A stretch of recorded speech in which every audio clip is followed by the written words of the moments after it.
Hello everyone, this is Fanfic Audiobook. Here you find original fan made audio stories. Minecraft players are invading the worlds. Part 1. Shu Tian reclined in his chair, his legs casually resting on the edge of the desk. On the curved monitor in front of him, the game was paused, the bustling street scenes of Los Santos were frozen in a soft background blur.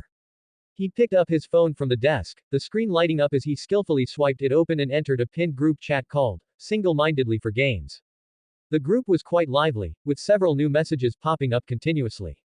Shu Tian's gaze swept over a user with an avatar of a cute little dog raising its paws in surrender. Little black, admin, sigh, so bored. Playing these games every day is boring me to death. Haven't there been any innovative games lately? Why do they all taste the same? I'm about to get electronic impotence. Another administrator, whose avatar was a landscape photo, followed up immediately. Life as if meeting for the first time, admin bored. It's alright. I'm camping bridges and bombing extraction points every day. It's pretty fun. Little cat group leader, at life as if meeting for the first time, you scumbag. Life as if meeting for the first time, at little cat, hey, you corpse camper. You, who bombs teammates, are actually mocking me. We're one short for bridge camping, you in. Little cat, in. Life as if meeting for the first time, but it's true, lately there's nothing seriously fun besides messing with people's heads. Otherwise, I wouldn't be so idle that I'd go camp bridges. Looking at the chat logs on the screen, the corners of Shu Tian's mouth curled up slightly. As a transmigrator, he had been in this world for some time. Everything here, history, technology, culture, was almost identical to the blue star of his previous life. Except for one thing. Minecraft, that blocky world that haunted his dreams, did not exist here. This group, single-mindedly for games, was one he had been pulled into while playing online games when he first transmigrated. There seemed to be about 100 people in the group, but according to Shu Tian's observations, they were all the type who usually lurked like the dead, but as soon as nighttime hit and someone at everyone, they'd swarm out like a zombie outbreak, hardcore game enthusiasts. Those who were active in the chat year-round were these fewer than 10 people. Since this world doesn't have MC, Shu Tian felt the system in his mind that had finished loading. His fingers hovered over the phone's keyboard and began tapping rapidly. It was time to give the natives of this world a little sandbox shock. The only one under heaven, admin, I have a game here about to start closed beta. It's basically the first of its kind in the world, a game with 100% realism. The moment the message was sent, the group went silent for half a second. Little cat. There's a game like that. Tian, when did you get your hands on a game like that? The only one under heaven. After graduation, I joined a game company. Development just finished, and the higher-ups told me to prepare for the closed beta. I have a few slots on hand and thought I'd ask you guys. Shu Tian spun his yarn without a hint of guilt. Little black, 100% realism. Tian, are you trying to make your sister Hey laugh? Is there technology that can achieve that now? Even if you crank ray tracing until the graphics card explodes, you can't reach 100%, right? Shu Tian had already anticipated the skepticism and continued typing unhurriedly. The only one under heaven. Actually, it's not exactly 100% realism, the game mechanics are quite special. The Novice Village is a sandbox simulation management and construction mode where you craft gear and develop. The art style is quite unique. But once you leave the Novice Village, the outside is a much broader map, and that's where it's 100% realistic simulation.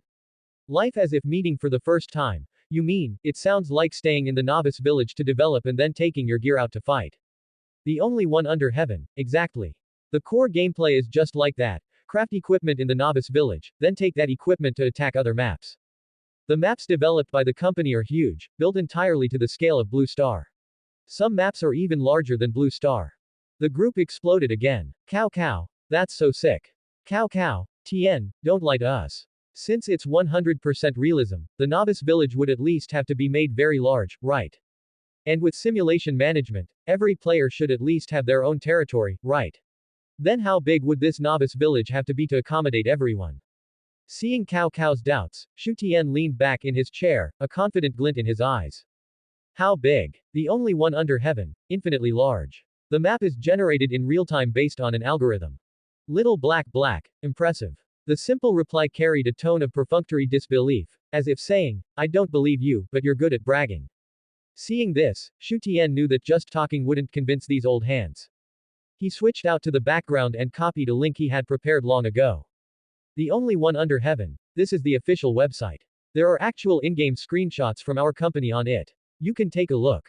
I guarantee on my character that these are absolutely not AI generated, they are all actual shots from within the engine. On the other side of the city, in a simply decorated apartment. Chen Shu pushed up the glasses on the bridge of his nose. He was the leader of this group, ID Little Cat. As a veteran game reviewer and longtime player, it was normal for everyone to joke around and roast each other in the group. But today, Tian's words had indeed piqued his interest. Infinite map. 100% realism. Chen Shu muttered to himself, controlling the mouse with his finger to click the link. The webpage loaded quickly without any flashy loading animations. On a black background, there was only a line of striking large white characters. 100% realistic simulation siege game, Conquest. The name is quite retro. Chen Shu shook his head and continued scrolling down. The website design was quite decent, with all the necessary sections. He casually clicked on the game features section, and several illustrations came into view. They were some blocks. Green blocky grass, brown blocky trees, and even the clouds in the sky were block-shaped. This is the so-called sandbox simulation. Chen Shu laughed in spite of himself and shook his head. This art style is too abstract. Is this kid Tian joking with me? This is called 100% realism. This kind of pixelated art style might have been okay 20 years ago, but now it was practically a mini-game at the level of 4,399. He was just about to close the webpage and go back to the group to complain when his mouse somehow slid to the last section. In-engine capture Elysia map. One more look, for old time's sake. Chen Shu clicked on that section. A high-definition image loaded onto the screen. The previously nonchalant Chen Shu suddenly froze, his hand gripping the mouse. His expression darkened slightly. The picture showed a deep cave environment. Inside the cave, a bizarre creature with a deep, eerie blue body stood quietly. Around it, many ores of various colors were embedded in the rock walls. The moment a water droplet fell from a stalactite was captured perfectly. The reflection of the water on the ground mirrored the monster's shadow, the refraction of light and shadow looking natural. This picture. Chen Shu subconsciously leaned his face closer to the monitor. As a group leader who had played countless games, his first instinct was to look for flaws. Light and shadow rendering, perfect. Texture mapping, no sense of repetition. Modeling polygon count. I can't tell, it's just like a photograph. He operated the webpage's built-in magnifying glass function, zooming in on the image to its limit. Normally, whether it was CG or AI-generated images, at this magnification, there would be blurring, a smeared feeling, or noise from logical errors. But there was none. The moss wedged in the crevices of the rocks, the subtle undulations on that blue monster's skin. Even the tiny dust particles floating in the air around the glowing ore were clearly visible. The naked eye simply couldn't find any flaws. This kind of texture, this kind of imagery, didn't look like it was hand-drawn, nor did it look like something any engine currently on the market could run. Instead, it felt more like someone had taken a camera and shot it on location in another world. Chen Shu swallowed hard, his originally playful gaze completely changing. His fingers trembled slightly as the mouse wheel scrolled rapidly, flipping to the next image. If the previous image of the deep blue cave monster had made him feel oppressed, then this one brought him nothing but pure shock. It was a real-life shot of a sea of flowers. In this world submerged in red, countless unknown bright red flowers covered the entire field of vision, extending all the way to the edge of the perspective. This red wasn't a monotonous block of color, but had an extremely rich sense of layering. From the deep crimson of the stamens to the light scarlet at the edges of the petals, every flower seemed to sway gently in the breeze. One could feel that life force blowing toward them even through the screen. In the center of the sea of flowers, several huge rocks towered, the weathering marks on their surfaces clearly discernible, creating a strong visual impact against the surrounding sea of flowers. Is this really rendered? Chen Shu was completely stunned. As a reviewer, he had seen the limit of image quality in Unreal Engine 5 and top-tier Hollywood special effects blockbusters, but those images always had a calculated sense of perfection. But this image had a wild realism to it. Without any hesitation, his right hand quickly right-clicked, saving the photo to his desktop, and then he rapidly opened that familiar black avatar chat box. That was his university classmate, a big shot who was now a technical director at a top-tier special effects company. The file transfer finished. Chen Shu quickly typed out a line. Bro, urgent, help me look at this picture quickly. Holy crap, it's too real. Is this photoshopped? Or was it run through some latest AI model? The waiting time felt exceptionally long. Chen Shu stared at the screen. After about 3 minutes, the reply from the other side came. Doesn't look photoshopped. Those 4 simple words made Chen Shu's heart skip a beat. Immediately after, a second message popped up. Judging by the light and shadow logic and pixel level detail, this isn't something current compositing technology can achieve. Even the top-tier physical rendering would have flaws when handling the randomness of such large-scale vegetation, but this image, it's too natural. By the way, where did you get this picture? And where is that sea of flowers? My girlfriend just passed by and saw it. She insisted on asking if it's some undeveloped tourist attraction and is clamoring for me to take her there. Seeing this, Chen Shu took a deep breath, leaned back in his chair, his eyes filled with disbelief. Even a professional said it's real. He replied with a trembling hand.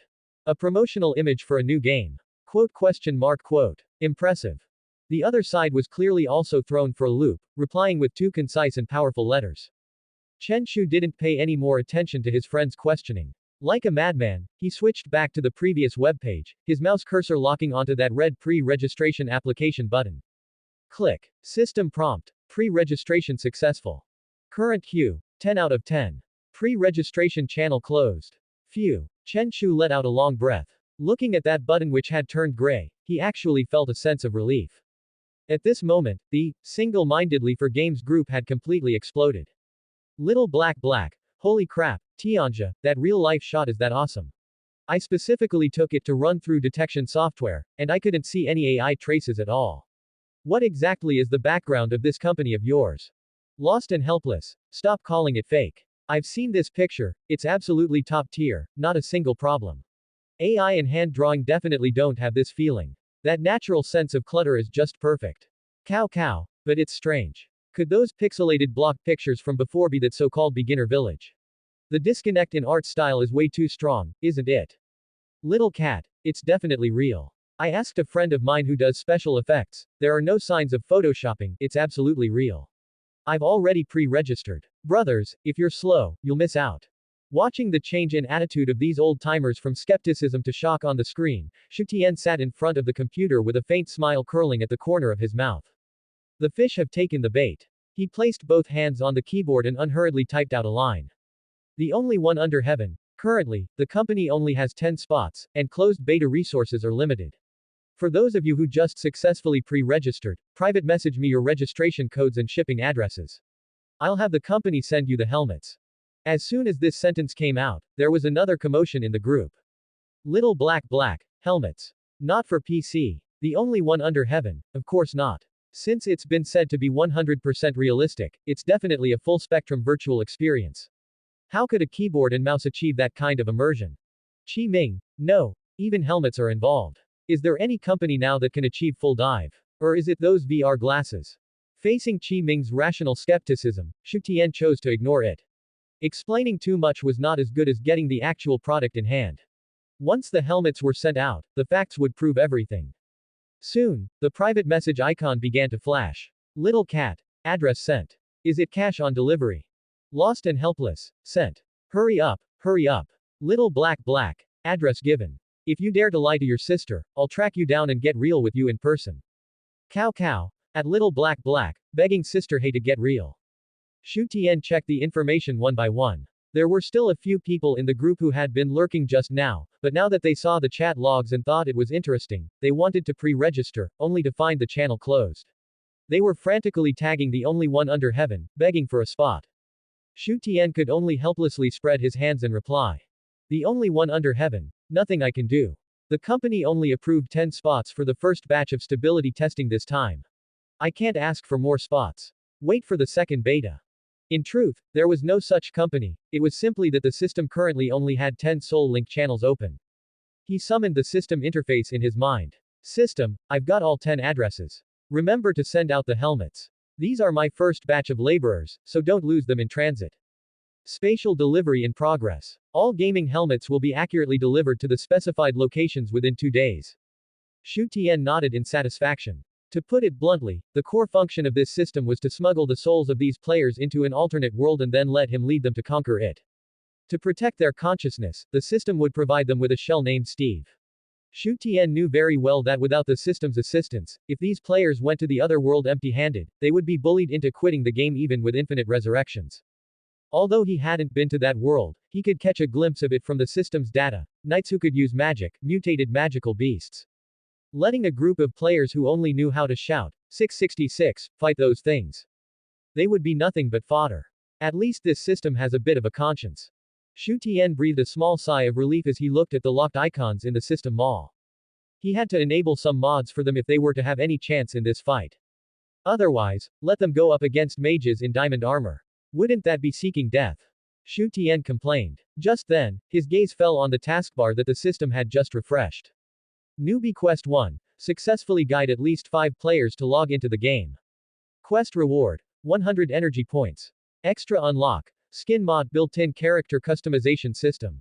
Description. When characters enter other worlds, they will display their customized appearance to the natives. Within the MC Newbie village, they will still maintain the Steve Blocky appearance. Looking at this reward, Shu Tian paused for a moment. Character customization. This system really understands the current online gaming market. He rubbed his chin. However, he flipped through the rest of the unlock list. Shouldn't the top priority be making a voice system? Otherwise, if everyone is piled up in MC, will communication rely entirely on crouching repeatedly and typing in the public chat to show friendliness? He glanced at the price of unlocking the proximity voice module. Unlock regional voice mod. 500 energy points required. What a rip-off. Shu Tian shook his head. Forget it, let them be mutes. They can just use voice chat in reality. It's not like I'm the one playing anyway, I'll just treat them as coolies while I quietly act as the NPC leader who hands out quests. Having handled all this, Shu Tian let out a long breath, placed his hands back on the keyboard, and unpaused the game. Everything is ready, now I just wait for the deliveries. Time flew by, and in the blink of an eye, it was early morning the next day. The sunlight was a bit piercing as it passed through the loosely drawn curtains, shining right onto Chen Shu's face. Ring ring ring. A sudden, urgent phone ring instantly shattered Chen Shu's sweet dream. Ah! Chen Shu groaned in pain and groggily fumbled for his phone from under the pillow. Last night, he had been camping the bridge in a game with life as if meeting for the first time until 3 in the morning, he had only slept for less than 5 hours. He swiped to answer with his eyes closed, his tone full of morning grumpiness. Hello. Who is it? A crisp, professional voice came from the other end of the line. Hello, courier service. Your package has arrived. I'm at the door, please come out to sign for it. Package. Chen Shu's brain stalled for 2 seconds before he suddenly snapped awake. Coming. He didn't even have time to wash up. Wearing just a tank top and slippers, he rushed to the entrance. Opening the door, a courier in a red and black uniform was standing there holding a massive black box. Mr. Chen, right. Please sign here. Chen Shu quickly signed his name. When he took the box, his wrist couldn't help but sink. Whoa, it's quite heavy. He muttered. I haven't bought any large items recently, have I? Carrying the box back to the living room, he impatiently found scissors and sliced through the tape. As layers of bubble wrap were peeled away, a deep blue helmet with a highly sci-fi design lay quietly in the shock-absorbing foam. Chen Shu was completely stunned. The material of this helmet felt great, it wasn't plastic or ordinary metal, and it had a streamlined design. On the side of the helmet, a small silver serial number was printed, number 10. Holy crap, it's really a helmet. The only one under heaven wasn't joking. Chen Shu sucked in a breath of cold air. As a reviewer, he had handled many so-called VR glasses and high-end headsets. Even the ones costing tens of thousands of yuan felt like industrial plastic. But this thing, just from the texture as it sat on the table, looked like a prop taken straight out of a sci-fi movie.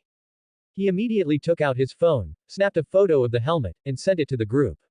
Little cat, the only one under heaven is for real, the helmet is here. The reply was almost instantaneous. Little black, yeah, I received mine too. Image.jpg my serial number is 07. This feel is amazing, it doesn't look like that trashy stuff at all. Lost and helpless, I can see the craftsmanship of this helmet is top-notch. I've used equipment worth tens of thousands before, even foreign prototypes, and this helmet isn't inferior to those, it's even more lightweight. Just then, Shu Tian, who had been lurking for a long time, popped up. The only one under heaven. Yeah, looks like the delivery efficiency is pretty good. The helmets have been sent to everyone. These are bound to you, so they can only be used by yourself. Don't break them and don't think about lending them out, they won't react if someone else wears them. The game officially launches tonight at midnight. Looking at the messages in the group, Chen Shu held the helmet as if he were holding a rare treasure. Cao Cao, who always lurked in the group, also couldn't help but post. Cao Cao, looking forward to it. Although I haven't played yet, I can't forget that image quality just from looking at the pictures. Tonight at midnight, be there or be square. Chen Shu looked at the sunlight outside and suddenly felt that time was passing too slowly today. There were still over 10 hours left. Whether this so-called 100% realism was a masterpiece or a scam would be revealed tonight. Seeing the string of excited emojis in the group, Shu Tian closed his phone, tidied up a bit, and prepared to go downstairs to find some food. Walking on the somewhat noisy street, his mind was racing. Although I've given them mod cheats, these people are after all new to MC. If they don't even know the most basic path to wealth, let alone fighting another world, even the monsters on the first night might be a problem. In this world without MC culture, no one knew the saying, if you want to get rich, punch a tree first, and no one knew why 2 wooden planks could turn into a stick. After quickly wolfing down a few bites of food and returning home, Shu Tian immediately sat at his computer and opened a blank document. This was a massive undertaking. He had to rely on his memory to write down all those crafting recipes that were etched into his DNA. Newbie Guide Manual 1.0. Chapter 1. Survival Basics. Chopping trees. Continuously swing your fists or tools at a tree trunk with your bare hands until the block drops. This is the beginning of everything. Workbench. Open your inventory, decompose logs into planks, and fill the 4 crafting slots with planks to obtain a workbench. Tool crafting. You need sticks and planks cobblestone. The sound of keyboard typing echoed in the quiet room. Shu Tian wrote while editing and revising, trying his best to use the most easily understood language to explain these logic points that were common sense to MC players. Time passed unknowingly, and the sky outside the window turned completely dark. He glanced at the time in the bottom right corner, 23:50. Phew, that's about it. Shu Tian stretched and uploaded the document, which only contained the most basic survival and tool crafting information, to the group files. The only one under heaven. This is a simplified version of the gameplay. Of course, this is only 1/20th, or even less, of the newbie village gameplay. There's much more to explore. I hope you all play to your heart's content. Little Black Heaven, I see this document is several pages long just for the basic gameplay. All this is only 1/20th. And it's just the newbie village. The only one under heaven. Yeah, the gameplay of this game is extremely vast. The newbie village only involves a portion of the core logic. The truly massive gameplay lies in the open world map after you leave the newbie village. Cow. Alright, I took a nap this afternoon on purpose. Now I'm full of energy and ready for an all-nighter. Heaven, don't let me down. Stardust. I'm crying from envy. Those of us who didn't get a spot can only watch you play. Remember to take some screenshots for me to see. On the other side, Chen Chu was sitting in his gaming chair, the light from his phone screen reflecting on his excited face. He tapped on the file named Newbie Guide, and dense text instantly filled the screen. Holy crap, so much. He quickly swiped through the screen. Decompose logs into planks. Combine sticks to make a pickaxe. Burn charcoal in a furnace. There wasn't a single picture, just dry textual descriptions and crafting formulas resembling up, down, left, right. Chen Chu was momentarily stunned. Is this developer serious? It's all text. How am I supposed to remember this? Without an illustration, how am I supposed to know what that wooden pickaxe looks like? Despite his inner complaints, he patiently scanned through it quickly. Relying on his years of gaming experience, he forced himself to memorize several key steps. Chop trees, build a table, make tools. The time jumped to 23:59. Chen Chu took a deep breath and put down his phone. He carefully picked up the deep blue helmet, adjusted his breathing in front of the mirror, and then slowly placed it on his head. The inner lining felt cool and soft, perfectly fitting his head shape. He didn't even feel any weight. He reached out and pressed the slightly protruding power switch on the side of his ear. Vroom. A very faint buzzing sound rang out, followed by a soft synthesized electronic voice that sounded directly in the depths of his mind, as clear as if it were whispering in his ear. Helmet donned. Performing dual retina and iris identity verification. Verification passed. Welcome home, player number 10. The journey is about to begin. May you play to your heart's content. Game start countdown, 23 seconds. As the voice faded, Chen Chu felt the scene before him distort. The room, computer, and curtains in reality quickly faded away. He subconsciously closed his eyes. When he opened them again, he found himself floating in a space of pure white. Is this that legendary login lobby? He looked down, wanting to see his body, but was surprised to find that his hands were no longer flesh and blood palms, but had turned into 2 flesh-colored blocks. Holy cow, it really is a virtual game. Chen Chu tried waving that blocky hand. The smoothness of the neural signal transmission was such that he couldn't even feel any latency. He looked around again and found several other figures with similarly strange appearances floating in the white void not far away. Everyone had a square head, and their bodies were pieced together like Lego bricks. Old Black, Niu Z. Is that you guys? Chen Shu shouted at those figures, his mouth opening and closing, but he found that the voice module didn't seem to have loaded yet, and the sound couldn't be transmitted. Those few people were also waving at each other, as if performing a pantomime. Countdown finished. Game start. Current world. Sandbox plain, newbie village. The pure white space was instantly swallowed by white light. The feeling of weightlessness only lasted for a moment, followed by the sensation of feet on solid ground. When his vision cleared again, Chen Shu was so shocked by the sight before him that he was speechless. Above was a clear blue sky with a few square white clouds floating in it.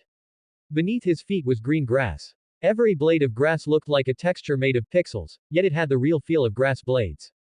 The distant trees were brown pillars topped with large clusters of green square leaves. Is this the newbie village heaven mentioned, the blocky continent MC?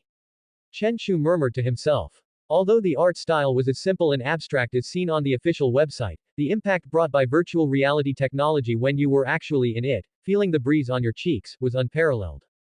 At that moment, a translucent prompt box floated in the center of his vision.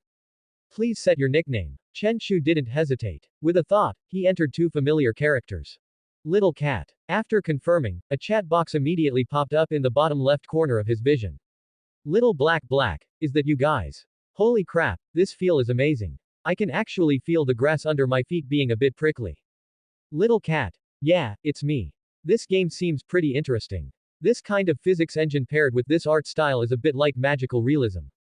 Cow. Hey, where's Heaven? Isn't he part of the development team? He should at least join us and give us an explanation, right?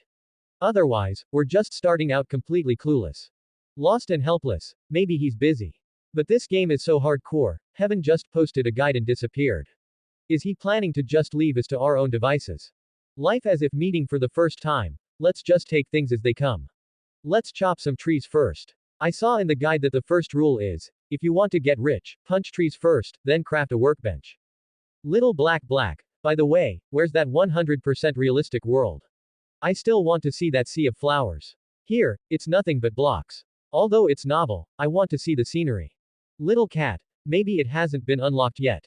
After all, didn't Heaven say this is the newbie village? Let's just follow the guide first. The group exchanged a few words in the chat channel and then turned their attention to an oak tree closest to the spawn point. Chen Shu controlled that blocky body and walked over.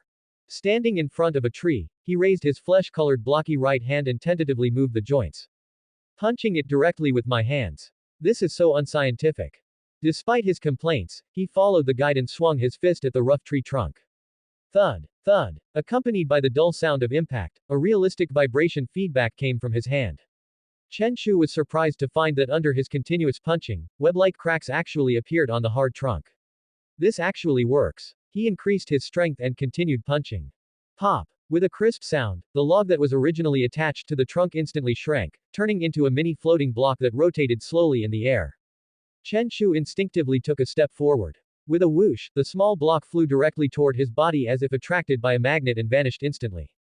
Immediately after, an icon appeared in the first slot of the hotbar at the bottom of his vision.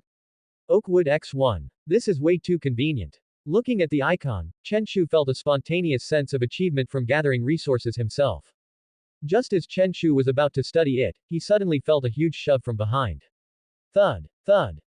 Accompanied by three dull hitting sound effects, Chen Shu's body stumbled forward uncontrollably for a few steps. He whipped around. He saw a Steve with the ID lost and helpless standing not far away. His blocky right hand hadn't had time to pull back yet, remaining in a punching posture as he looked at him with an innocent face. Chen Shu was furious and immediately pulled up the chat box to type rapidly. Xiao Mao. Lao Lu, what the hell are you hitting me for?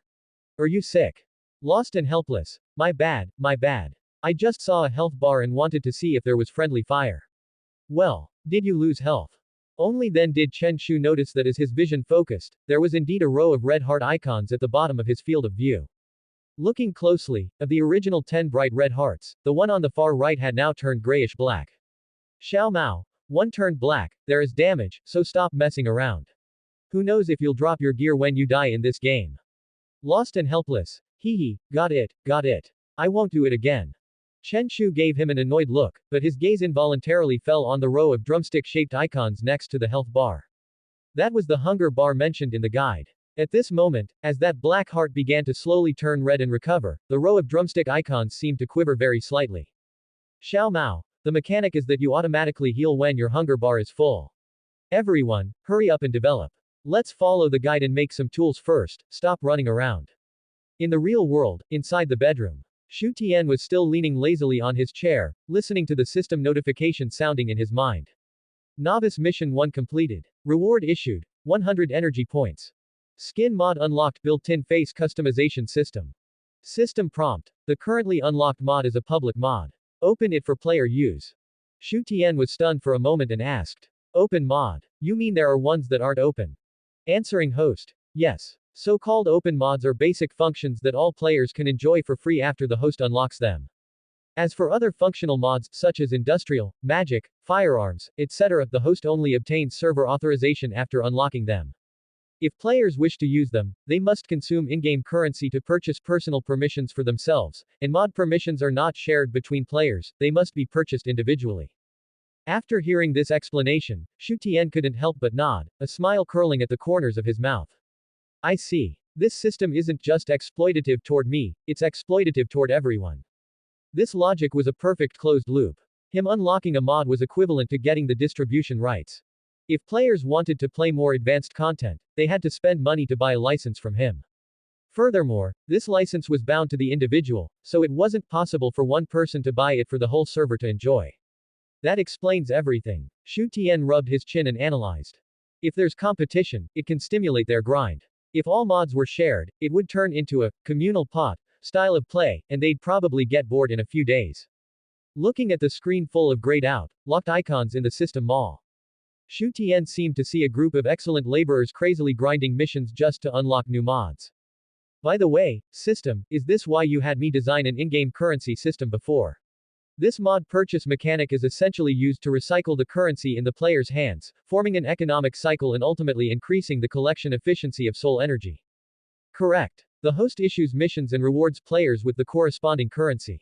Players consume currency to buy mod permissions or resources. All consumed currency will be converted into pure energy and returned to the host, used to maintain server operations and introduce new players.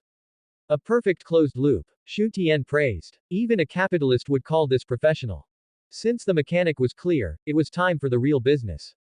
So, what about the new missions? The system panel flashed, and 2 new lines of text emerged. New Mission 1, Temporary Home. Objective. Go to Aishilia World and build a simple temporary base. Reward. 100 energy points. New Mission 2, Base Construction. Objective. Build an official main base for MC. Reward. 100 energy points. Shu Tian looked at these 2 missions and had a plan in mind. Looks like I have to go to that so-called Aishilia world first. I'll take these few newbies who just joined along with me to let them see what 100% reality looks like. It can also serve as material for a promotional video. Thinking of this, he no longer hesitated. System, log into the game. He didn't need to put on a helmet like Chen Shu and the others. As the host, Shu Tian simply lay on the bed and closed his eyes, and his consciousness instantly sank. MC, spawn point. Shu Tian felt his vision blur for a moment, and when it cleared, he was already standing on that familiar blocky continent. He looked around and saw 5 Steves with different ids clumsily punching tree trunks on the grass not far away. Only 5. Shu Tian felt a slight sense of disappointment, but then he reconsidered. Whatever. It's the middle of the night, and it's a 3-no game with no promotion. It's already good to have 5 real people online. Besides, these guys are old acquaintances from the group, so they count as core seed users. Since he was going to be the game planner, he had to make an entrance with style. With a thought, Shu Tian directly used his permissions. A striking golden announcement instantly surfaced in the center of the vision of Chen Shu and the other 4. Server-wide announcement. Server owner, aspiring to rule the world has descended. The few people who were focused on punching trees were startled. They stopped their actions one after another and looked toward the spawn point. A flash of light appeared, and a Steve with the ID aspiring to rule the world manifested out of thin air. Although his appearance was the same blocky figure as theirs, that ID emitted a faint golden glow, making him look completely out of place. The chat channel immediately became lively. Xiao Mao, Tianja, you're here. This game's novice tutorial is way too vague, so many things have to be figured out on our own. Little Black.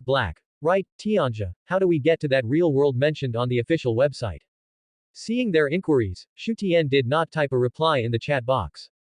Since he was a god and an official NPC in this world, he had to maintain the prestige of an NPC. While players didn't have a voice module yet, that didn't mean he didn't have one. Shu Tian cleared his throat, and his voice, through system permissions, rang directly in the ears of the 5 people with a solemn resonance. My dear subjects, welcome to this world. The voice rang out abruptly, leaving the people who were typing stunned. Shu Tian continued in that aria-like tone. It is wonderful here, this will be our home from now on. But yesterday, while I was resting, I suddenly felt an abnormal fluctuation in time and space. He slowly raised his blocky arm and pointed toward the distant void. That is the summons from another world. Now, please follow me and step onto that unknown land. The chat channel went silent for a second, then exploded with messages. Lost and helpless. Holy crap. Is this an NPC plot event?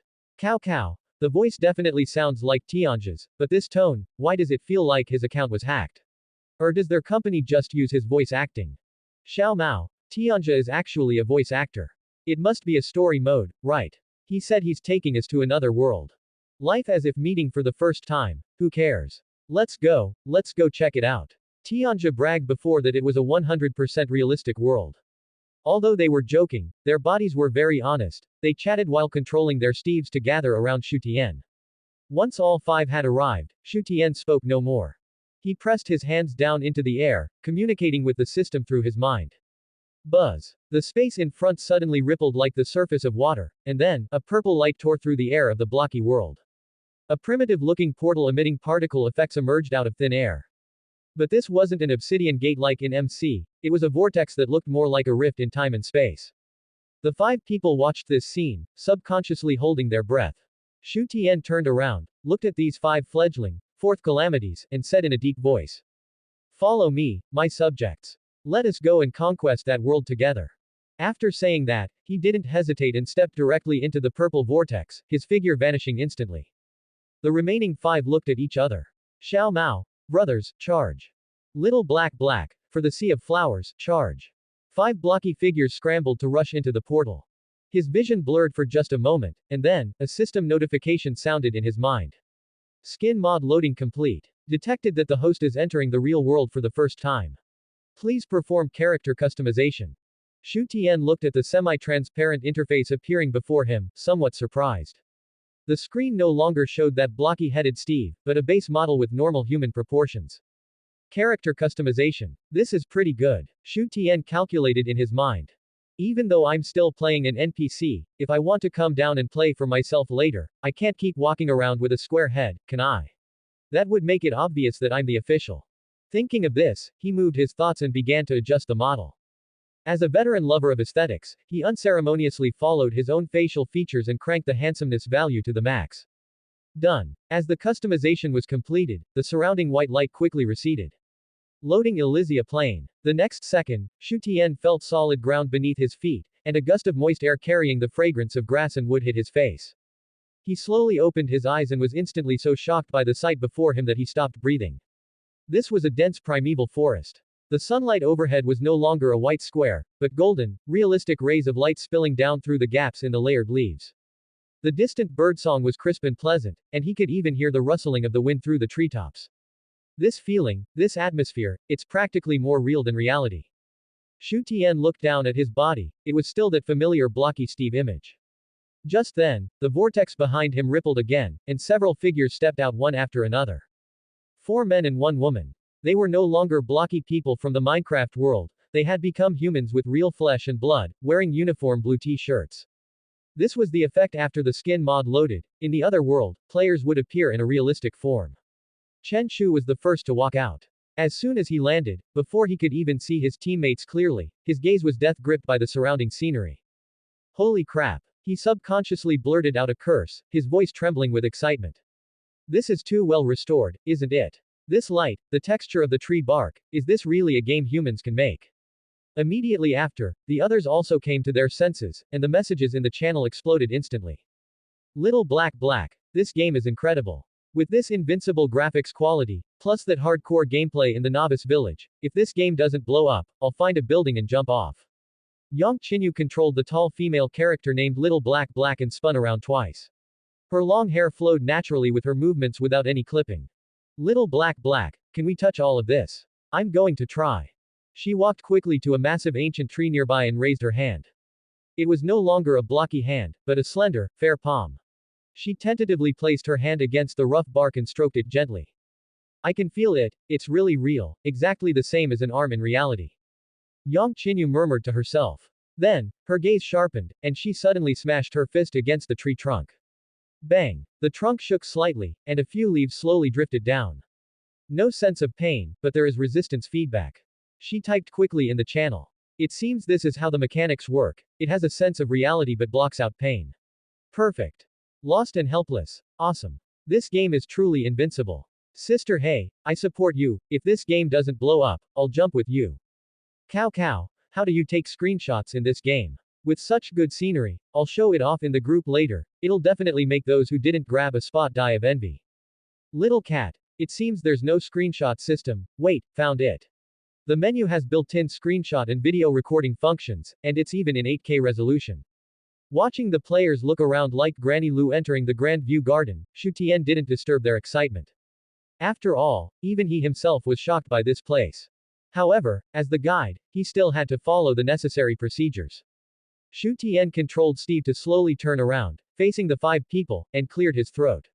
My people. The NPC's voice rang out again, instantly silencing the few who were still taking screenshots.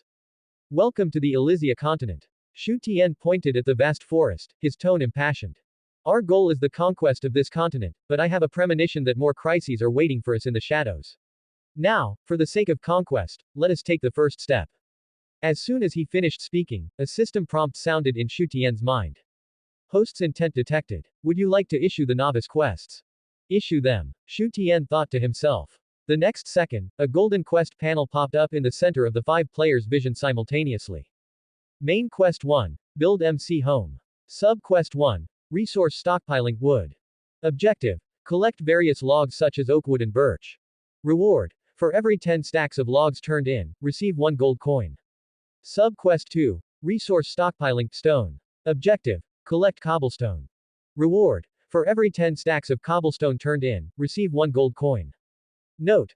Gold coins are the universal currency, which can be used for trading between players or purchasing advanced mod permissions. Sub-Quest 3. Blueprint Design. Objective. Design a home construction blueprint, requires approval from the server owner. Reward. 5 gold coins. Main Quest 2. Build temporary outpost. Sub-Quest 1. Outpost Blueprint Design. Objective. Design a temporary defensive stronghold blueprint for the Elysia continent, requires approval from the server owner. Reward. 5 gold coins. Sub-Quest 2. Construction. Description. Construction can begin once collection is complete. A total prize pool of 20 gold coins will be split according to each player's contribution.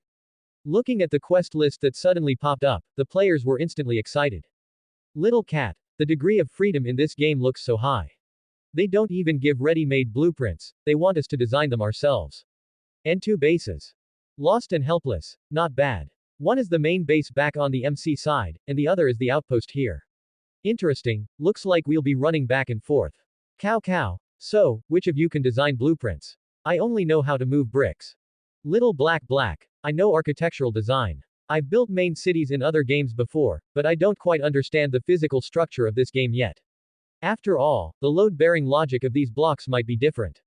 I'll need to study it more. Seeing them discussing heatedly, Shu Tian spoke up again to add. The quests have been issued. My people, return to the MC continent to collect materials and begin construction. Your every action will determine our future in this world. After saying this, Shu Tian spoke no more, simply standing still and maintaining his image as an unfathomable NPC. The few of them were stunned for a moment. Little cat, is that it for the plot? Life as if meeting for the first time, it should be. Let's go, don't just stand there.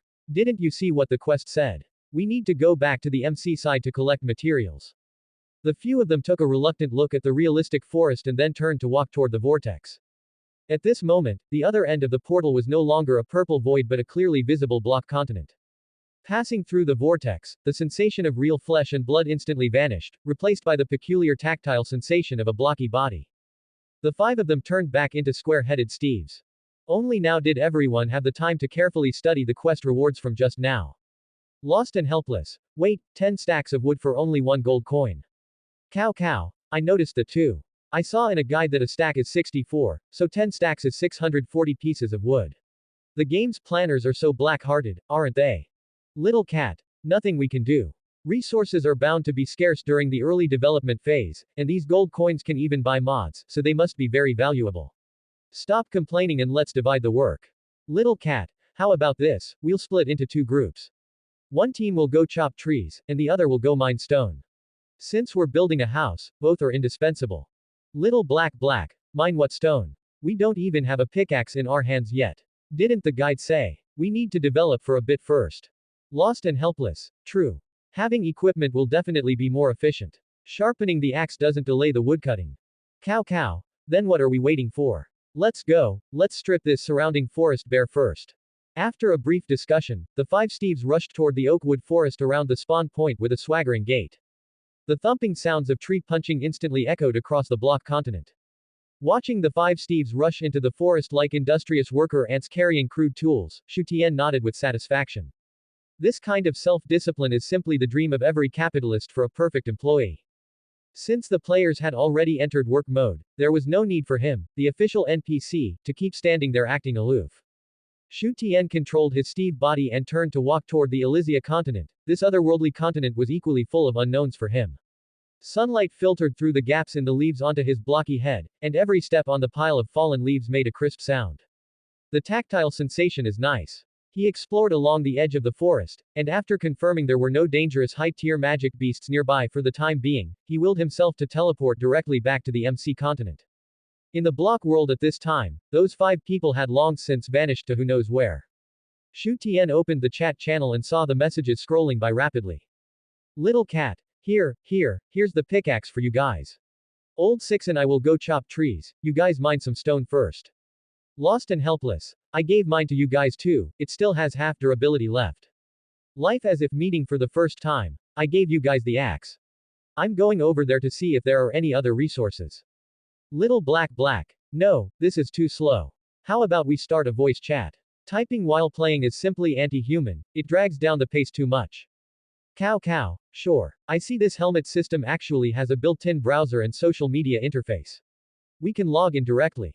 Let's just log in and start a voice call in the group. Little cat. Okay, I'll go on and start it. Seeing this, Shu Tian couldn't help but laugh out loud. These companies really know how to find a way, actually coming up with a full-service package. He shook his head, marveling that the company's comprehensive service was indeed thorough. A few minutes later, in the single-mindedly for games group chat. As Little Cat started a group voice call, the group chat, which had been silent in the dead of night, instantly became lively. Hello. Can you hear me? I can hear you, it's crystal clear. Wait, old cat, why start a voice call in the middle of the night? I thought something big happened. Several night owls were jolted awake by the notification sound and asked groggily. Chen Shu's slightly excited voice came through. It's nothing. It's just that game world mentioned. It doesn't have an internal voice system, and communicating by typing is too troublesome. To avoid slowing down our progress, a few of us thought we'd start a group voice call to chat while we play.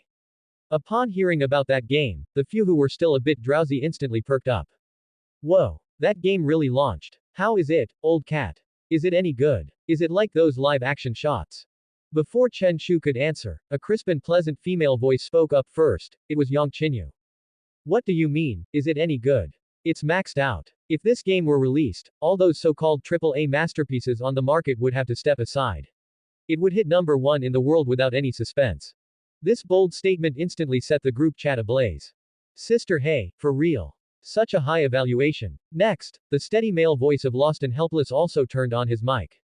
Indeed. If this game were released, no current game could compare. Whether it's the physics engine or the visual expression, it's a dimensional strike. I just took a few screenshots, I'll post them in the group for you to see for yourselves. As soon as he finished speaking, several high-definition images were tossed into the group chat window. Image.jpg. Image.jpg. Image.jpg.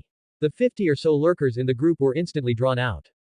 The first image was on the MC continent. Several blocky-headed Steves were holding pixel-style wooden axes and chopping trees. Although the art style was abstract, the unique gameplay made the entire scene feel high quality. Above each Steve's head was an ID familiar to the group members. The following images were screenshots of the Elysia continent. In the photo, the character controlled by Lost and Helpless stood in a forest clearing. Standing before him were three men and one woman. Their skin textures were delicate, their hair strands were distinct, and the novice blue t-shirts they wore even showed visible fabric folds. And at the very front of the team, that Steve strikingly bore the golden ID The World Ascends. The background was a very realistic primeval forest, with sunlight piercing through the mist, the Tyndall effect pushing the divinity of the entire scene to the max. Incredible. Holy crap, is this really a game screenshot? Sister, hey, your female character looks way too good. That skin texture, those long legs. Can you touch things in this game? I want to create a female character too. Hearing this sleazy comment, Yang Chinyu retorted crossly. Give it a rest, what are you thinking? This game locks your gender. You can only make minor adjustments to your face based on your real gender. Do you want to be a cross-dresser? The number of people in the group voice call was seen skyrocketing from 20 to 50. Sure enough, for this group of hardcore gaming geeks, nothing was more attractive than an epic-making online game. Especially when such solid screenshots, with no visible AI traces, were placed before them, the impact was nuclear grade. Shu Tian was also silently lurking and watching the screen. Hearing Yang Chinyu say it would be number one in the world if released, he didn't feel it was excessive praise. The gameplay of MC from my previous life plus virtual reality technology plus a 100% reproduction of an otherworldly realm. Shu Tian calculated in his mind. Any one of these three things on its own could crush 99.999% of the games on the market. Now that they're 3 in 1, if this doesn't reach number 1, I'll eat the system. By now, the voice channel had turned into a chaotic mess. Where's World? Is the big boss here? Brother World, can you get some more spots? I'm begging you. Being able to see such a masterpiece but not play it is pure torture. Exactly, if I don't play for a day, it feels like ants are crawling all over me. A few lucky ones who had just seen the news exclaimed. Holy crap, this is so badass. Luckily I was quick and pre-registered. I was planning to play after waking up tomorrow, but I guess that won't work. I have to start tonight. Facing the screen full of requests for codes, Shu Tian was also helpless. He also wanted more people. After all, there's strength in numbers, and it would be easier to steamroll the other world. But the system spots were fixed. Currently, mods hadn't started selling yet, and he didn't have enough soul energy to unlock more channels. He cleared his throat and spoke into the mic. That clear voice instantly silenced the noisy room. Sorry everyone, we're still in the early closed beta stage. To ensure server stability, the company only approved 10 spots for stress testing. But don't worry, it shouldn't be long before the second beta starts. More spots will be opened then. Hearing this, those who hadn't snatched a spot immediately wailed in despair. Ah, this is simply torture. A path to heaven was clearly laid out before me, but I missed it because I was too slow. Fine, fine. Brother, you're one of us. Next time there are spots, remember to leak some insider info. Shu Tian smiled slightly. Sure, if there are spots, I'll definitely be the first to notify everyone in the group. The crowd pestered Shu Tian and the few beta players for specific gameplay details. The more they heard, the more their hearts itched with anticipation. As time passed, the night grew deeper. The onlookers could only go to sleep filled with regret and expectation, leaving only the 11 people fighting in the game in the voice channel. At this moment, Yang Chinyu suddenly asked. By the way, World, aren't you playing in this game? Why did I only see one NPC just now? Didn't the official staff come down to lead the team personally? Shu Tian stunned for a moment. There was no official team, from beginning to end, it was just him performing a one-man show. However, to maintain his prestige, his eyes darted around as he made up an excuse. I was originally responsible for the coordination, but I'm still working overtime writing code for the game. Weren't you guys complaining about the lack of voice chat? I'm currently developing an area voice system for the game, so it's taken up some of my time. Hearing this, Chen Shu suddenly perked up. An area voice system. Can we talk directly in the game like in reality? Roughly how long until it goes live? Shu Tian glanced at the area voice mod in the system store, which cost as much as 500 energy points, and silently did the math. As for when it goes live, that depends on how fast you laborers can grind. He chuckled, his tone sounding exceptionally confident. Soon, it won't be more than a few days. For now, just make do with the group voice chat. After all, it's a closed beta version, many features haven't been implemented yet, so I'll need everyone's patience.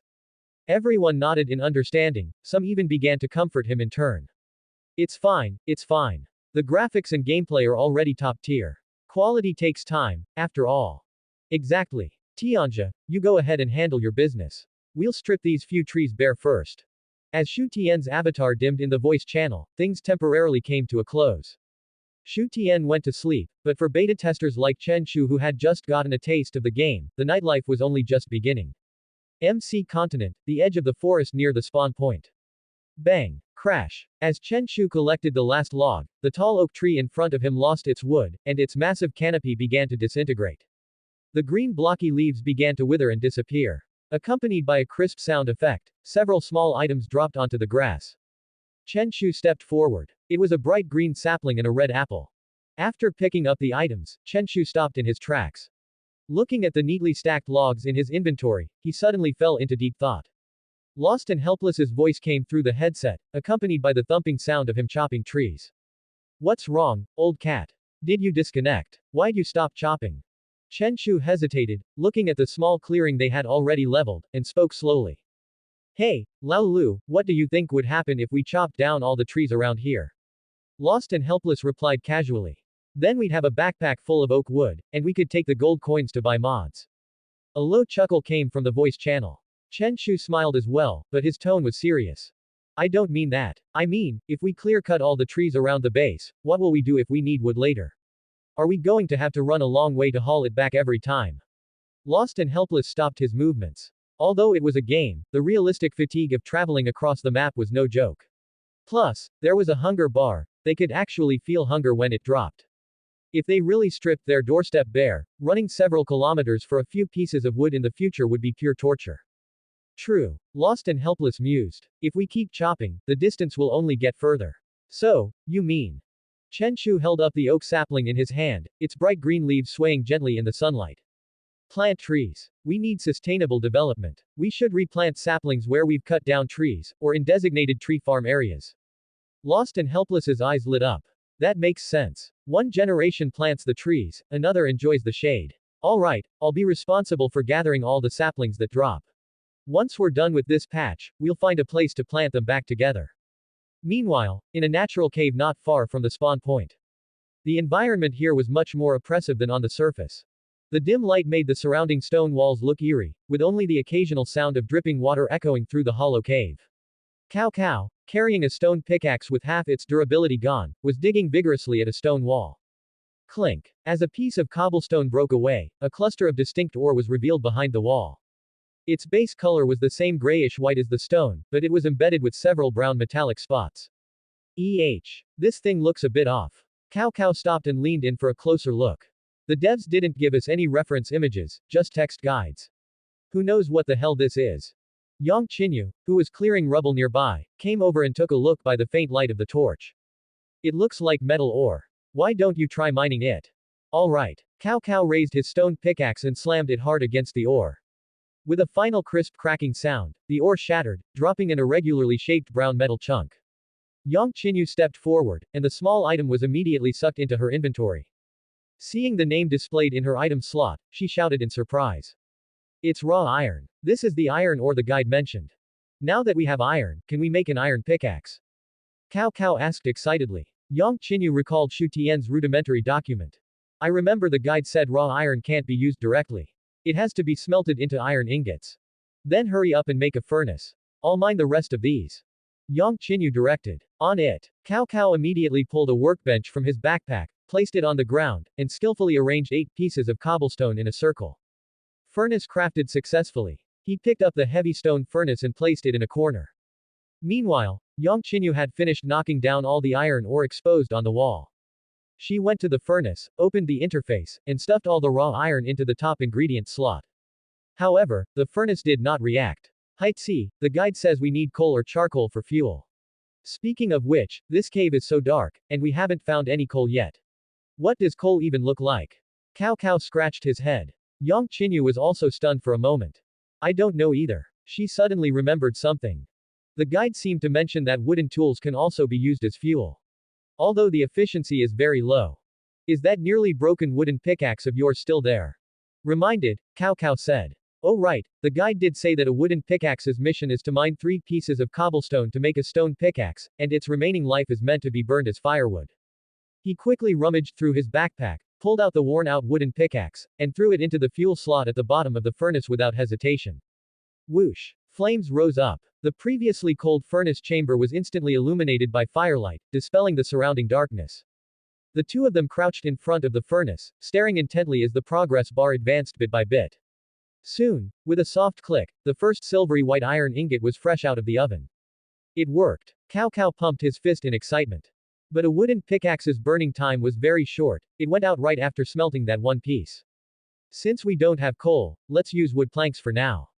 Yang Qinyu made a quick decision, pulled out a few wood planks, and stuffed them in. The flames rose again. Soon, a total of 6 iron ingots were arranged neatly in the inventory.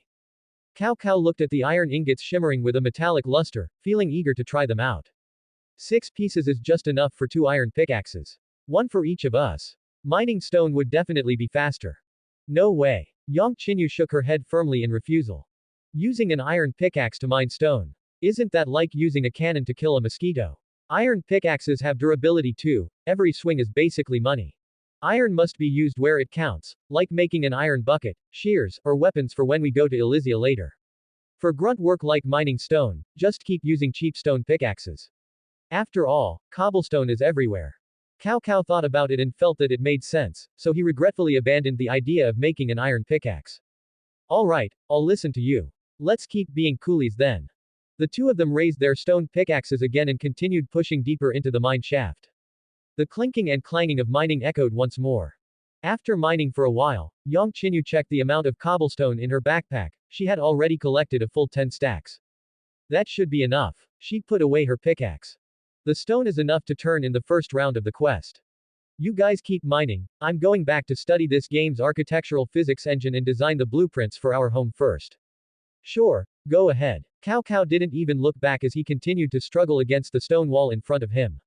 Watching Yang Qinyu's figure disappear at the entrance of the mine, Cao Cao turned to look at another fork in the road. Over there were life as if meeting for the first time and the newcomer Shi. Those two had also formed a team and were mining frantically. These people are more hardworking than the last. Cao Cao smiled and swung his stone pickaxe once again. After leaving the mine, Yang Qinyu ran straight toward the golden ID, the world ascends, who was standing quietly near the spawn point.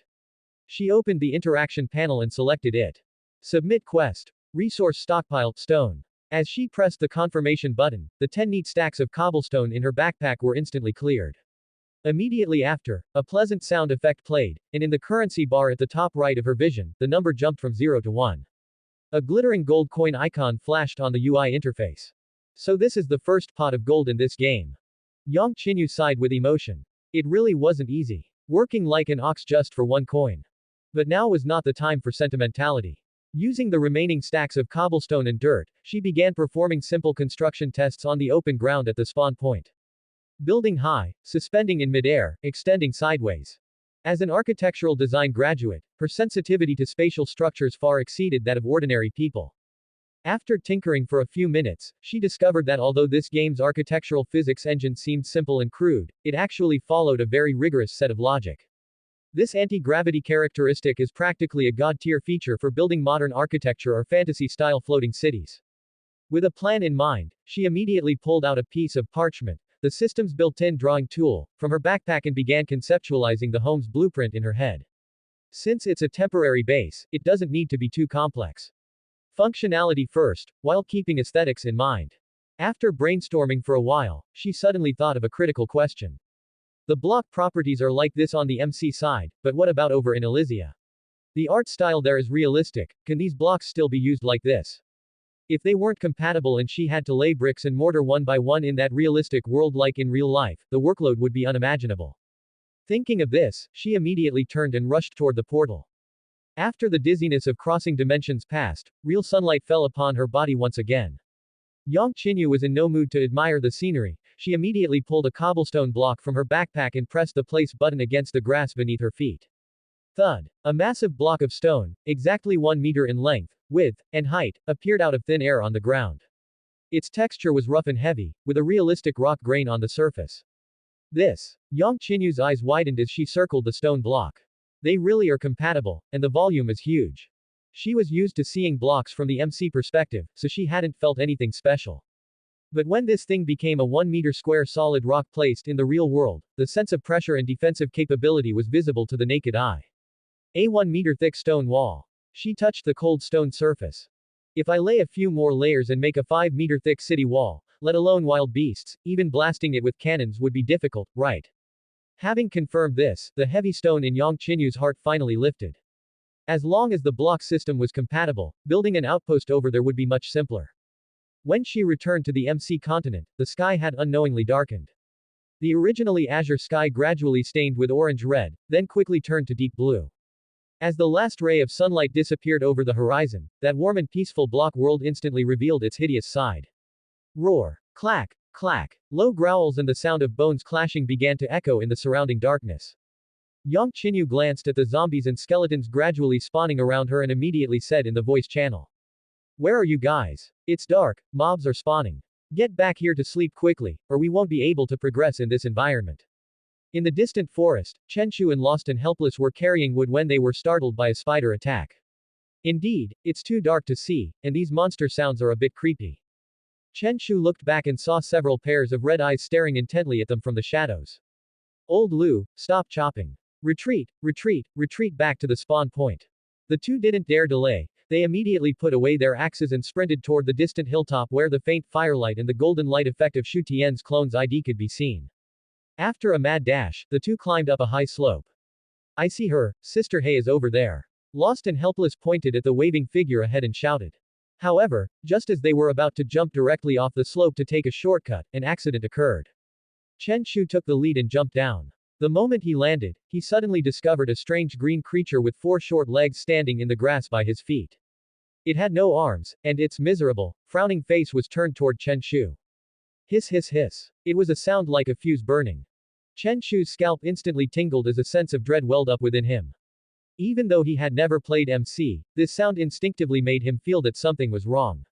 Holy crap. He let out a strange cry, and without time to think, he greased his feet and sprinted forward like mad. Lost and Helpless, who had jumped down right behind him, hadn't figured out the situation yet.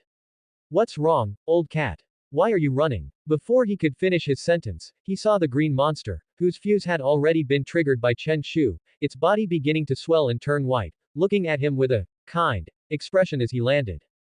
Lost and Helpless. Old cat, you sold me out. Boom. A deafening explosion echoed through the night sky. A large chunk of the hillside was instantly blown away, leaving a deep crater in the ground. And Lost and Helpless as Steve, who had been at full health, instantly turned into a cloud of white smoke and disappeared. As he vanished, the logs, sticks, and stone axes all over his inventory burst out like a fountain, scattering around the crater. Chen Shu, who had already run out of the explosion range, looked back and was instantly dumbfounded. Is this the creeper mentioned above? He looked at the equipment dropped all over the ground and swallowed hard. Isn't this a bit too hardcore? Not only do you have to restart when you die, but your equipment drops too. A Lost and Helpless shout came through the headset. Old cat, my stuff. Hurry and help me pick it up. I worked my butt off chopping wood all night, and it's all right there. I have nothing left. Don't worry, I'm picking it up for you. Chen Shu didn't dare delay, fearing the items would be cleared by the system. He rushed into the crater and sucked everything on the ground into his inventory. Got it all, got it all. It's all with me. Just then, a flash of light appeared at the spawn point, and Lost and Helpless's naked Steve respawned. He ran over quickly, his face full of grief and indignation. Scared the life out of me. That thing was so powerful. It's a straight-up one-shot kill. Chen Shu threw the items back to him one by one, still feeling a bit of lingering fear. It seems we really can't mess around at night. The strength of these monsters is a bit ridiculous. By now, Little Black, Cow Cow, Life as if meeting for the first time, and Shishi had all gathered around. Is everyone here? Yang Qinyu did a head count. Hurry up and go to sleep. The guide says that as long as everyone lies in a bed, we can skip the night. Quick, quick, quick, sleep, sleep. Lost and Helpless took back his recovered materials, was the first to pull out a red bed and place it on the ground, and dove right onto it. The others also took out the beds they had conveniently made earlier and placed them side by side on the open grass. As the 6 Steves lay down in a neat row, the pitch-black night sky began to brighten rapidly. The moon set quickly, and the sun rose from the east. A new day had begun. As the sky grew bright, everyone watched the blocky sun leap from the horizon, unable to help but marvel at the magic of the game's night-skipping mechanic. It's daylight in just a few seconds. This saves so much trouble. After a brief exchange, everyone threw themselves back into the tedious collection of resources. Chen Shu and Lost and Helpless were in no hurry to travel far. They went to the clearing near the spawn point that had already been stripped bare and began to execute the sustainable development plan they had set yesterday. Chen Shu held a stack of green oak saplings, planting one in the ground every few blocks. This is called, the ancestors plant the trees, and the ancestors chop them down again. He muttered to himself while planting. Looking at the neatly arranged rows of saplings, Lost and Helpless nodded as well. The two then turned and continued toward the more distant forest, not forgetting to recover all the saplings they had missed along the way. In this way, time flew by in a cycle of swinging axes, digging, and running. This group of hardcore grinders seemed tireless, grinding from early morning in the game until early morning in reality. Real world, 6 a.m. Shu Tian rolled over in his comfortable bed and slowly opened his bleary eyes. He habitually reached for his phone and lit up the screen. The group chat interface for, single-mindedly for games, jumped into view. And at the top of the screen, the green voice call bar was still tenaciously pulsing. Call duration, 5 hours 23 minutes and 12 seconds. Good grief. Shu Tian couldn't help but laugh. Clicking on the member list, he saw that the familiar avatars of Old Cat, Little Black Black, and Lost and Helpless were still lit up. There were even a few onlookers hanging out in the call just to listen. Still grinding after more than 5 hours. As expected of the first batch of grind emperors, I handpicked. Now these are qualified laborers. He scrolled down through the message history and found a few it mentions from 10 or so minutes ago. Little Black Black, at the only one under heaven, where are you, Tian Sha? Is this NPC bugged? I submitted the design blueprints, but that NPC hasn't reacted at all. Little Black Black, you there? Tian Sha, can you have the backend check it? Urgent. Seeing Yang Qinyu's somewhat anxious tone, Shu Tian rubbed his nose guiltily. What bug? It was purely because he, the account owner, was still asleep. Of course the avatar would have no reaction while idling. He quickly typed a reply in the chat box. The only one under heaven, I'm here. I was just testing the voice module code in the backend and didn't check my phone messages. The reply was almost instantaneous. Little Black Black, okay, good that you're here. I've designed 2 sets of blueprints, one for the MC home and one for the Elysia outpost. They've both been submitted via the NPC. Take a look. The only one under heaven. Okay, I'll go online now to review them. On the other side, in a high-end apartment with minimalist decor, Yang Qinyu was lazily sunk into a soft fabric sofa, wearing that sci-fi looking deep blue helmet. A few strands of long hair slid down the backrest, scattered messily over the sofa. On the coffee table in front of her, dozens of A4 sheets were piled haphazardly, densely covered with sketches of various architectural structures and spatial layout drafts. This was the result of an all-nighter. It wasn't until 5 in the morning that she finally finalized the plan. As a perfectionist, she hadn't just considered in-game functionality, she had also balanced it with aesthetic design. Shu Tian logged back into the game, his consciousness descending directly into the NPC avatar named The World Ascends. As soon as he came online, the inventory notification bar began to flash. He clicked to open it and saw 2 scroll-like items lying quietly inside. Item: Home Blueprint, MC version. Item: Outpost Blueprint, Elysia version. Shu Tian unfurled the first one. It was a very detailed planning map. It didn't just divide the residential, storage, and agricultural areas, it even designed a perimeter wall with arrow slits and watchtowers.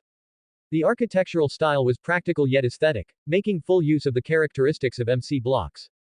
Then he looked at the second one, the Elysia version of the outpost. This was a small stone fortress. Considering the defensive requirements of the realistic physical environment there, Yang Qinyu had specifically thickened the walls and designed an entrance structure similar to a barbican, making it practically airtight. Professional. Shu Tian praised. This is the benefit of finding the right person. It saved me so many brain cells. Since the blueprints were fine, it was time to follow the procedure.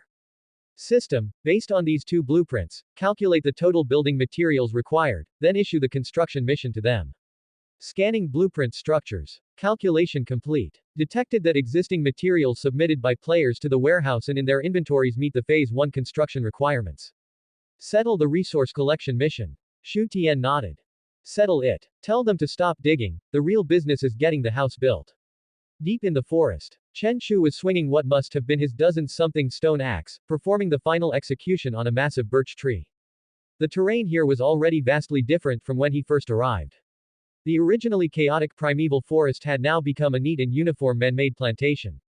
Suddenly, a golden light burst open in the center of his vision. Server-wide announcement. Resource stockpiling phase has ended. All players please submit remaining materials and settle rewards. It's over. Chen Shu stopped what he was doing. Finally, I don't have to chop trees anymore. He opened the quest panel and selected submit and settle. As the mountain of wood in his inventory vanished, the crisp sound of gold coins entering a bag rang out. Settlement complete. Obtained gold coin X1. Current balance, 8 gold coins. At the same time, the voice channel became lively. I've settled up too. Lost and Helpless's voice came through. We chopped wood all night and only got 8 gold coins. Isn't that a bit stingy? How much did you guys get? Chen Shu asked. Cao Cao, who had been mining stone over there, gave a chuckle. Sorry, brothers, Heitzi and I just settled up. I have 12 gold coins now, and life as if meeting for the first time seems to have 12 as well. What? Chen Shu's eyes widened in disbelief. On what basis? We have to run all over the place to chop trees and even plant saplings. We worked ourselves to death for just 8. You guys just find a hole and dig straight down for 12. He complained loudly in the voice chat. If I'd known mining stone was so profitable and fast, I'd have to be brain dead to be a lumberjack. Cao Cao added another blow. True. The travel cost for logging is too high. With stone, you find a spot and dig in a straight line, it's all resources. No brainer at all. Even if you set up a tree farm, the trees take time to grow. At this moment, Shi, who had been relatively quiet with his middle-aged man voice, spoke up. Since the quest is settled, does that mean the construction phase is starting? After all, we gathered all these materials to build a home. Hearing this, everyone expressed their agreement. It should be. Yang Qinyu's voice carried a hint of anticipation. My blueprints have passed review. Next is the time for our grand construction. Everyone, return to the spawn point and get ready to work. Chen Shu sighed, put away his axe, and exchanged a look with Lost and Helpless. Let's go, old Lu. Back to build houses. I never want to be a lumberjack again. Lost and Helpless gave a bitter smile. Let's go, let's go. I hope the house building quest rewards are more generous. 6 figures began to converge toward the spawn point from various corners of the map. Shu Tian, lurking in the voice channel, listened to Chen Shu and the others complain about the imbalance between wood and stone income and nodded secretly. It was indeed an oversight. He made a mental note. At the time, I only considered quantity and didn't account for the time cost of gathering and travel distance.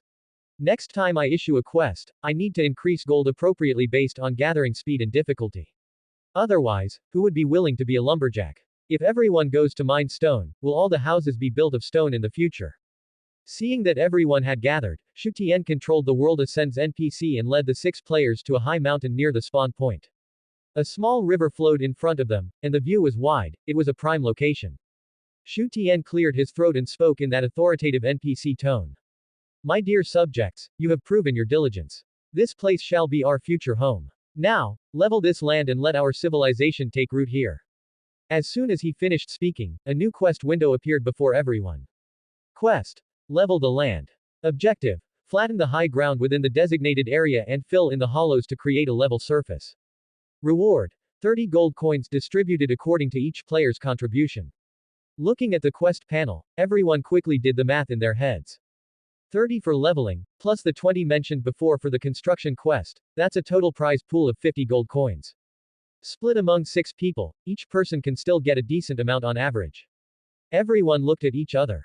Although they had been grinding all night and their eyelids were drooping, no one said no in the face of such blatant gold coin temptation.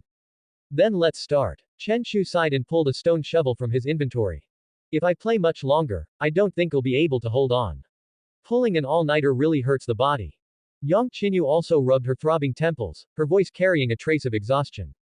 True. After staying up all night to draw blueprints, I'm almost at my limit too. But this is just a small base. If everyone cooperates well, we can get it done in a few hours. No sooner said than done. The 6 Steves immediately turned into bulldozers, shovels flying and dirt scattering. Just then, the system notification sounded again. Player the only one under heaven has joined the game. Everyone was stunned and asked in the voice chat one after another. Tianja, why are you here? Didn't you say you were testing code?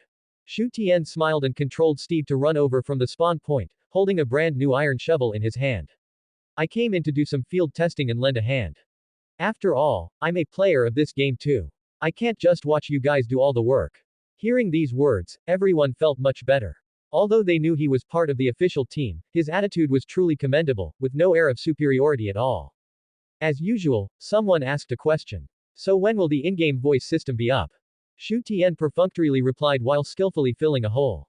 Soon, soon. The code is mostly written, I'm just debugging compatibility. 3 hours later. As the last piece of cobblestone was placed in the gap of the wall, a simple but fully functional small fortress finally rose from the plains. Though limited by materials and time, it still looked somewhat crude and lacked a grand aura, but compared to the matchboxes favored by MC beginners, this was already a mansion. Shu Tian looked at the building before him and nodded with satisfaction. Though it's a bit plain, there aren't many people now, so it's enough to live in.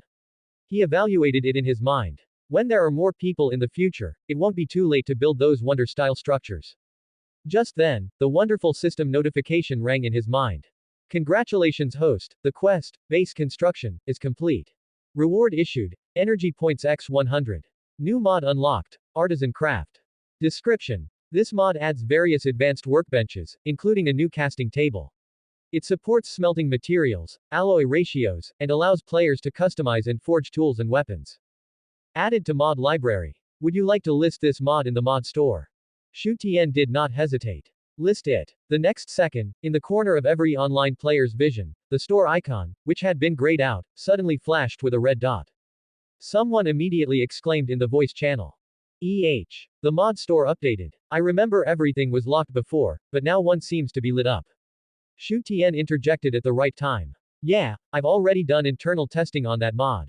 There are no game-breaking bugs, so I listed it for you guys to experience first. Everyone stopped what they were doing and opened the mall interface. In the first row, a mod icon named Artisan Craft was glowing faintly. Clicking on the details. Function. Unlocks a new casting table and supporting smelting processes. Usage. Allows players to break through the limits of vanilla crafting recipes, creating more advanced tools and custom-shaped weapons and equipment through molds and forging. Chen Shu read the description carefully and analyzed it while stroking his chin. This mod is probably prepared for that Aishilia world, right? In MC, the original swords and pickaxes are actually enough, there's no need to make things so complicated. Lost and Helpless agreed. True. I see that the combat methods in this game are indeed a bit simple, it's just slashing or shooting arrows. This mod might be intended to give us more choices in combat styles.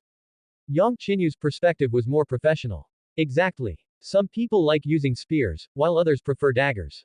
MC can't do that. With this, does it mean we can design our own blueprints and then forge unique weapons? Maybe even firearms. As soon as she said this, everyone's thoughts immediately began to wander. Holy crap. If we can make our own guns, wouldn't this turn into an FPS? Can we even build Gundams? You're overthinking it. Building a Gundam with just one table. You'd need a much more powerful mod for that. Just as everyone was imagining the future, someone suddenly noticed the numbers below the mod. Price. 20 gold coins. Am I seeing this right? Cao Cao rubbed his eyes. 20 gold coins. That's so expensive. Everyone looked over and gasped. They had worked hard all night, and even with the rewards from leveling the ground and building houses, they only had a dozen or so gold coins on hand. This one mod was going to wipe out their entire savings. Wails of despair immediately filled the voice chat. Tianja, isn't this a bit too greedy? This is just a basic mod. Yeah, we're in the closed beta, shouldn't it be cheaper so we can help find bugs? Facing everyone's bargaining, Shu Tian remained very calm. Although it's a closed beta, the game data won't be wiped. He explained slowly. In the future, we'll keep opening slots for new players. Everything you buy now, the houses you build, the levels you grind, it will all be kept. These words were like a reassuring pill, instantly silencing the complaining crowd. No data wipe. What did that mean? It meant they were the true founding veterans of the server. Every bit of advantage they worked their tails off for now would become capital to show off in front of new players later. Understood. Chen Shu was instantly no longer sleepy. In other words, we're getting a head start. Then these 20 gold coins are well worth it. Bought it. Buy early, enjoy early. Let's go, let's go. The home base in MC is done. Let's hurry to Elysia and build the outpost there. Then we can go earn money to buy the mod. The people who had just been shouting that they couldn't take it anymore were now like they'd been injected with chicken blood, excitedly rushing toward that purple portal. Everyone hurriedly passed through the portal and arrived at the realistic Elysia continent. According to Yang Qinyu's blueprints, this outpost needed to be built against the mountain, but as soon as work began, everyone discovered a problem. Blocks in MC are a fixed 1 meter cube when placed. This was normal in that pixelated world, but in this realistic style world, they wanted to make fine structures. For things like arrow slits, steps, or slightly curved corners, these 1-meter blocks seemed incredibly clunky. How do we handle this? Cao Cao raised his pickaxe and struck a recently placed cobblestone wall. Bang! The entire block disintegrated directly, turning back into a floating item. One dig and the whole block falls off. There's no way to trim the shape like in reality. He complained in the voice chat. Aside from rough work like stacking city walls, we can't do anything even slightly detailed. This is too crude. Shu Tian heard their complaints and explained at the right time. If you want to carve materials in this world, your current tools won't work. He pointed to the crude stone pickaxes in everyone's hands. Original tools can only handle standard unit blocks. To chisel, carve, or cut them into smaller pieces, you must use specialized tools from the artisan craft mod, like chisels and saws. Or, Shu Tian paused and added. If you find and craft local tools in this real world, they can also be used for physical processing. Hearing this, everyone felt a bit of a headache. So you're saying we don't even have a decent hammer right now and can only play with these Lego bricks? For now, yes. Shu Tian nodded. But once this base is finished, the gold coins in your hands should be enough to unlock the mod. Then, with the casting table and new tools, you can build however you want. And, Shu Tian's tone became a bit more serious. Compared to architectural details, I suggest you prioritize your energy on equipment. There will be large-scale plane wars and even plane invasions in this game later. Without good enough equipment, just making the house look pretty won't stop the monsters. These words instantly pulled everyone's attention from decoration back to survival. Wars, plane invasions. Chen Shu swallowed hard. Sounds exciting. Fine, let's not fuss over details. Let's stack the walls first. Thickness is justice. Since they couldn't pursue refinement, they would pursue grandeur. Everyone stopped hesitating and began frantically stacking cobblestone. For a sense of security, they forced the city wall, originally designed to be 3 layers thick, up to 9 layers. That thickness was a full 9 meters, like a small dam standing across the edge of the forest. Another 4 hours of high-intensity labor. When the final capping stone fell, a pleasant notification sound finally rang in Shu Tian's mind. Congratulations, host. The task, base construction, Elysia, is complete. Reward issued, energy points x 100. At the same time, a golden settlement panel popped up in front of all the players who were so tired they were about to collapse. Task completed. Rewards distributed. Finally, it's over. Chen Shu plopped down on the grass. Everyone couldn't wait to open their inventories and check their gold coin balances. Yang Qinyu, little black, 21 gold coins. Cao Cao, 24 gold coins. Life as if meeting for the first time, Shi, 22 gold coins. Relieved smiles appeared on their faces, they could finally buy that 20 gold coin mod. However, some people's sorrows were mutual. Chen Shu, Xiao Mao, 18 gold coins. Lost and helpless, 18 gold coins. The two of them looked at that awkward number and fell into a deathly silence. Wait, I'm never chopping trees again. After saying that, Chen Shu looked up at Shu Tian with a dazed expression. Tianja, is there something wrong with the system? Why didn't you allocate any gold coins to yourself? Shu Tian shrugged and thought to himself. I'm the official, I don't need to buy mods. Why would I need gold coins? Then, he said with a generous look. No need. I'm just here for testing. Keep the gold coins for yourselves. Yang Qinyu looked at these two unlucky fellows and couldn't help but laugh, but her laughter was soon interrupted by a wave of sleepiness. I can't do it anymore. I really can't hold on. She yawned over the voice chat, her voice weak. I stayed up all night and spent the whole morning hauling bricks. My brain feels like mush now. I'm logging off first to catch up on some sleep. You guys can study the mod at your own pace, I'll be back online tonight. I'm out too. Cao Cao also looked exhausted. This game is too hardcore. They really treat us like beasts of burden. I'm slipping away. Although Chen Shu and Lost and Helpless were unwilling, they had indeed reached their physical limits. Forget it, I'm logging off too. This fool game. I'll come back to grind for those 2 gold coins once I wake up. The real world. Yang Qinyu took off the heavy helmet and let out a long sigh of relief. She stood up with some effort, shook her groggy head, walked to the floor-to-ceiling window, and pulled open the curtains. The afternoon sun was a bit blinding. Phew. At the moment she took off the helmet, the sense of fragmentation from returning to reality from another world left her in a daze for a long time.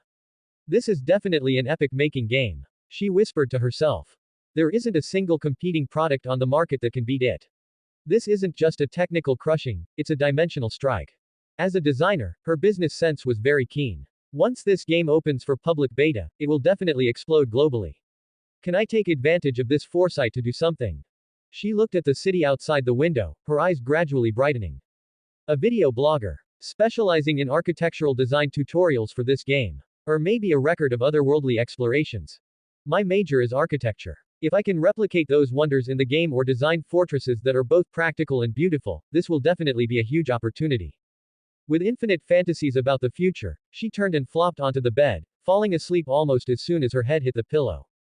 Meanwhile, in the game, as most people logged off, the once bustling base instantly became quiet. Shu Tian glanced at the two people still gesturing at the air, life as if meeting for the first time, and Shi. First sight, old Shi, aren't you two going to sleep? Shu Tian was somewhat surprised. You've been online for over 10 consecutive hours. Can your bodies handle it? Life as if meeting for the first time waved his hand. It's fine. I'm young and healthy. I'm going to buy that mod and plan to study how to use it first. Shi also nodded. This game is very interesting. I want to explore a bit longer. Alright, then take your time. I'm logging off too to get something to eat. Shu Tian bid farewell to these two true night owls and chose to exit the game.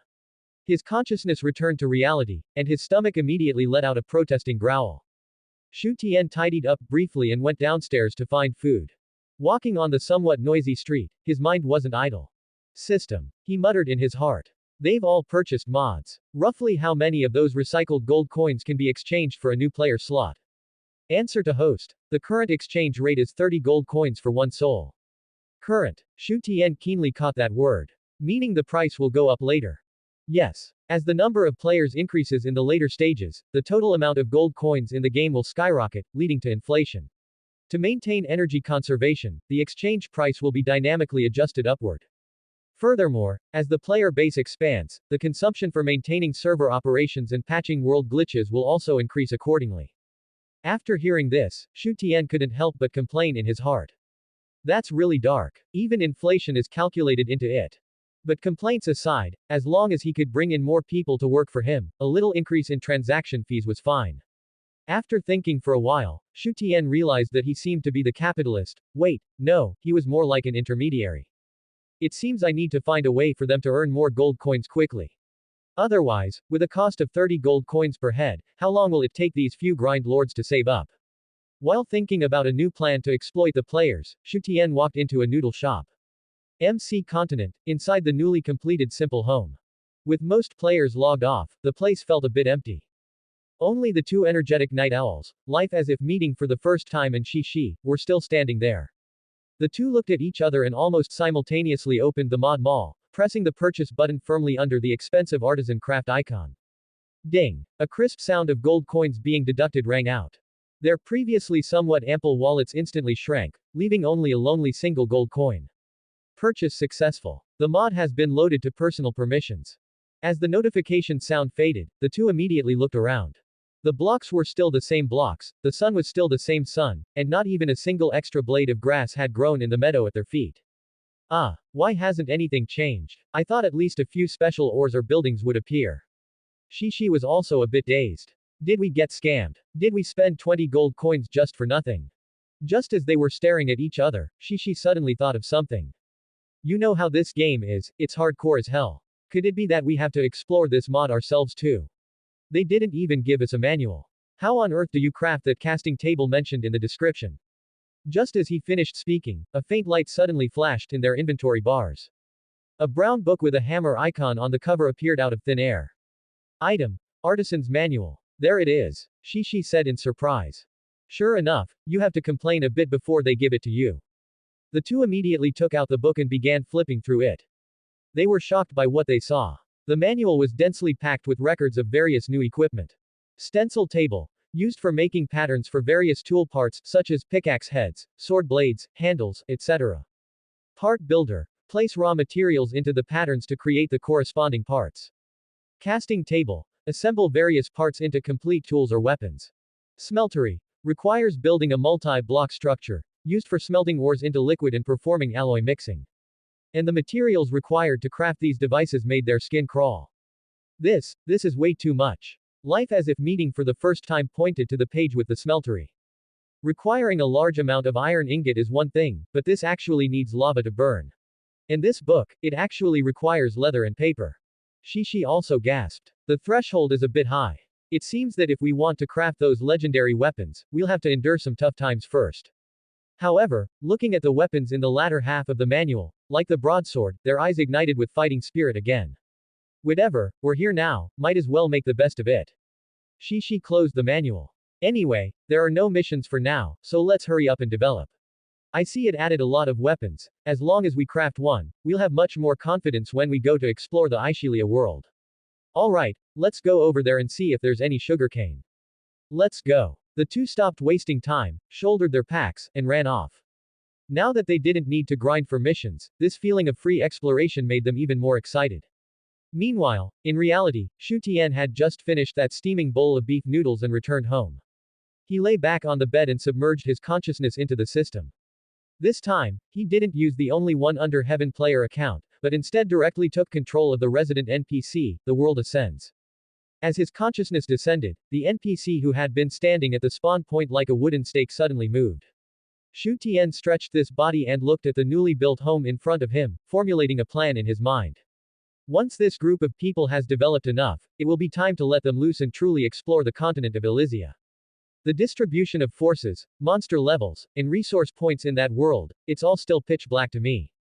But before that, he had to secure the rear. Shu Tian moved his mind, bringing up the system management interface. System, since the home base here in MC is built, designate this area as a safe zone and enable the territory protection function. Command confirmed, generating protected zone. Oh right, and while you're at it, divide up this plot of land. Plan a residential plot for each of those 7 first test players so they can build their own houses when they log in later, instead of always crowding into the public dormitory. Planning territory. Planning complete. Server owner's exclusive territory has been reserved.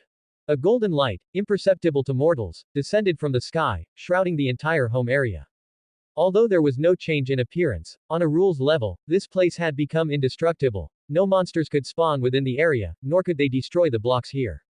Done. Shu Tian nodded with satisfaction. Since things at home were settled, he had to secure some benefits for himself. Although he was the one who added the artisan craft mod, he hadn't actually played with it much himself. Let's go, collect some materials and make myself a set of gear. Shu Tian controlled the world ascends, walked out of the home gate, and ran towards the wilderness.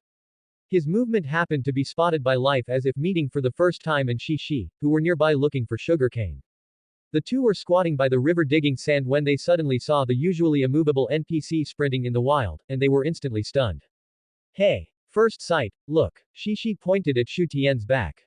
Why is that NPC running in the outskirts too? And looking at his actions, is he chopping trees? Is he developing too? Life as if meeting for the first time squinted and observed for a while. Probably. After all, he's an intelligent NPC, the system must have set up a self-growth program for him. Do you think? First sight suddenly had a wild idea. Should we follow him? Why follow him? Think about it, since it's a system-set program, his behavioral logic must be the optimal solution calculated by big data. Following him might allow us to learn the most efficient development path, or find some hidden rich ore deposits. Shi listened, bewildered, but then shook his head. I think we shouldn't waste our time. What if the NPC comes with official cheats? Like direct X-ray vision for resource points, or walking without consuming hunger. If we blindly copy him, but don't have those cheats, wouldn't we just be making fools of ourselves and slowing down our pace? Life as if meeting for the first time thought about it and agreed. That makes sense. If he jumps directly into lava to swim and find diamonds, we'd be dead if we followed him. Forget it, let's just stick to our own pace. The two muttered for a bit, dismissed the idea of following him, and went back to digging sand.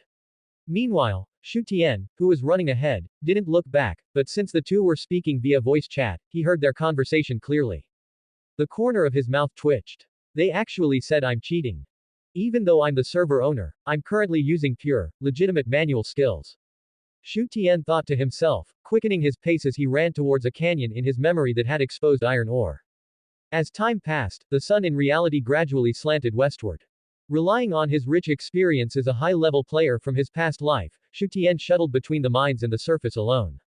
His actions were fluid and smooth, whether it was positioning to kill monsters or bridging across rivers at extreme distances, he appeared to have more than enough capability. Soon, the amount of iron ingot in his backpack reached a considerable number. During this time, the two guys who couldn't stay up any longer, Life as if meeting for the first time and Shi, finally logged off to catch some sleep. As for the 4 people who hadn't logged in before, they logged in one after another to play for a while. Now they were scattered in various corners of the map, either perfecting their small cabins or continuing to scavenge in previously unexplored areas. With this, the 10 spots issued were finally all filled. In the afternoon, Shu Tian looked at the materials filling his backpack and nodded with satisfaction. That's enough, I have everything I need. It's time to go back and upgrade my gear. He sped all the way back to the spawn point. By this time, the home base was already shrouded in a golden territory aura. Shu Tian went straight to his own server owner territory. Although it was still just an empty plot of land, fortunately with system protection, players didn't need to worry about the things they worked so hard to make being stolen by others. He first placed down a normal workbench, skillfully crafted a few basic parts, and then set up the core 3-piece set of the artisan craft mod. The stencil table, part builder, and smeltery were lined up and placed on the ground. The appearance of these new machines was much more intricate than the original workbench, one could even see the textures of gears and slots on them. Shu Tian opened the stencil table on the far left. The interface expanded, and a dazzling list of stencils came into view. In addition to the conventional pickaxe heads and axe blades, many parts for special tools were added, such as hammer heads, broad axe blades, and even javelin heads. Not bad, quite a complete variety. Shu Tian's gaze swept over those stone molds and skipped them directly. I'm a guy with mines at home now, who still uses stone. Since I'm going to do it, I'll go with the full iron set. He took out a book and some blank stencil plates from his backpack and placed them into the stencil table. His fingers slid rapidly across the interface, finally stopping on 2 icons, the spearhead and the grappling hook. With a faint sound of mechanical operation, 2 stencil plates carved with precise grooves were spat out. Next was the part builder in the middle. Shu Tian placed the spearhead stencil on it and stuffed a few iron ingots into the material slot. Z's. Accompanied by the special effect of sparks flying, a silver-white iron spearhead shimmering with a cold light took shape. That metallic texture, just looking at it made one feel its sharpness. Finally, he came to the casting basin on the far right. He placed the spearhead, the sturdy iron handle, and the wooden rod acting as the connector into their corresponding slots one by one. Ding! A long, slender spear that looked like a mosaic appeared on the casting basin. Shu Tian reached out and gripped it, and his character model's arm sank with it. He tried swinging it once. Whoosh! Although it was a blocky world, the sound of the wind being broken during the swing was exceptionally clear. However, under MC's physics engine, the attack animation still appeared somewhat stiff, only capable of going straight back and forth.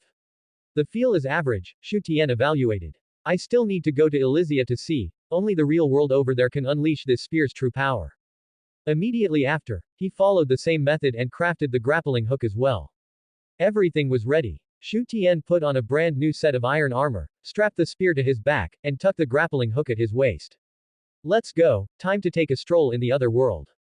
He strode toward the portal. Although players would drop their equipment if they died over there, as the server owner, while he didn't have any overpowered cheats like wall hacks or infinite health, he had at least enabled the most basic privilege of keeping items on death for himself. This could be considered the system acting like a decent human being for once. Passing by the smeltery that hadn't been activated yet, Shu Tian paused. This thing was used to smelt ore into liquid, which could be used for alloy ratios. Perhaps I can find some special magic metal or magical beast bones over in Elysia, bring them back, melt them down, and maybe I'll be able to craft enchanted weapons. But that was a matter for later. Passing through the purple vortex, his vision suddenly cleared. Shu Tian appeared inside the newly completed outpost base. As soon as he landed, he felt a difference. Although the blocky Steve image hadn't changed, the equipment on his body had undergone a qualitative leap. The spear on his back was no longer just a texture, it had real weight and tactile sensation. The shaft was cold and rough, and the tip was sharply menacing. Shu Tian took it off and held it with both hands. Swish, swish. With a flick of his wrist, several beautiful spear blossoms bloomed in the air. In this world with a real physics engine, every one of his movements was perfectly replicated, no longer limited to just straight thrusts. Feels good, this is what a real weapon should be. He touched the iron armor on his body again, it made a dull sound when tapped. This set of equipment brought him a great sense of security. Let's try this. Shu Tian took out the newly crafted grappling hook, spun it around in his hand like a cowboy a few times, and used the momentum to throw it upward. Whoosh! The grappling hook precisely wrapped around a thick branch of a towering tree outside the base. The rope instantly went taut, biting firmly into the branch. Shu Tian grabbed the rope with both hands, pulled hard, and his body soared into the air with the momentum. He climbed up the rope, and in a few movements, he reached the canopy layer dozens of meters high. Standing at the height, he unhooked the grappling line and took a deep breath, facing the wind. Awesome, this is much more convenient than that method of only using blocks to step up, and it feels more interactive. He stood on the treetops and gazed into the distance. This forest was vast and boundless, the green sea of trees extended to the horizon, and between the mountains further away, mist faintly swirled. Just then, roar! A deafening roar suddenly came from afar, shaking the leaves under Shu Tian's feet until they rustled and trembled. Shu Tian's gaze narrowed, staring fixedly in the direction the sound came from. But under the cover of the dense jungle, apart from the treetops swaying in the wind, he couldn't see anything. Interesting. A smile curled at the corner of Shu Tian's mouth. Not only was he not afraid, but he was even more excited. He leapt, jumping directly from the tree over 10 meters high.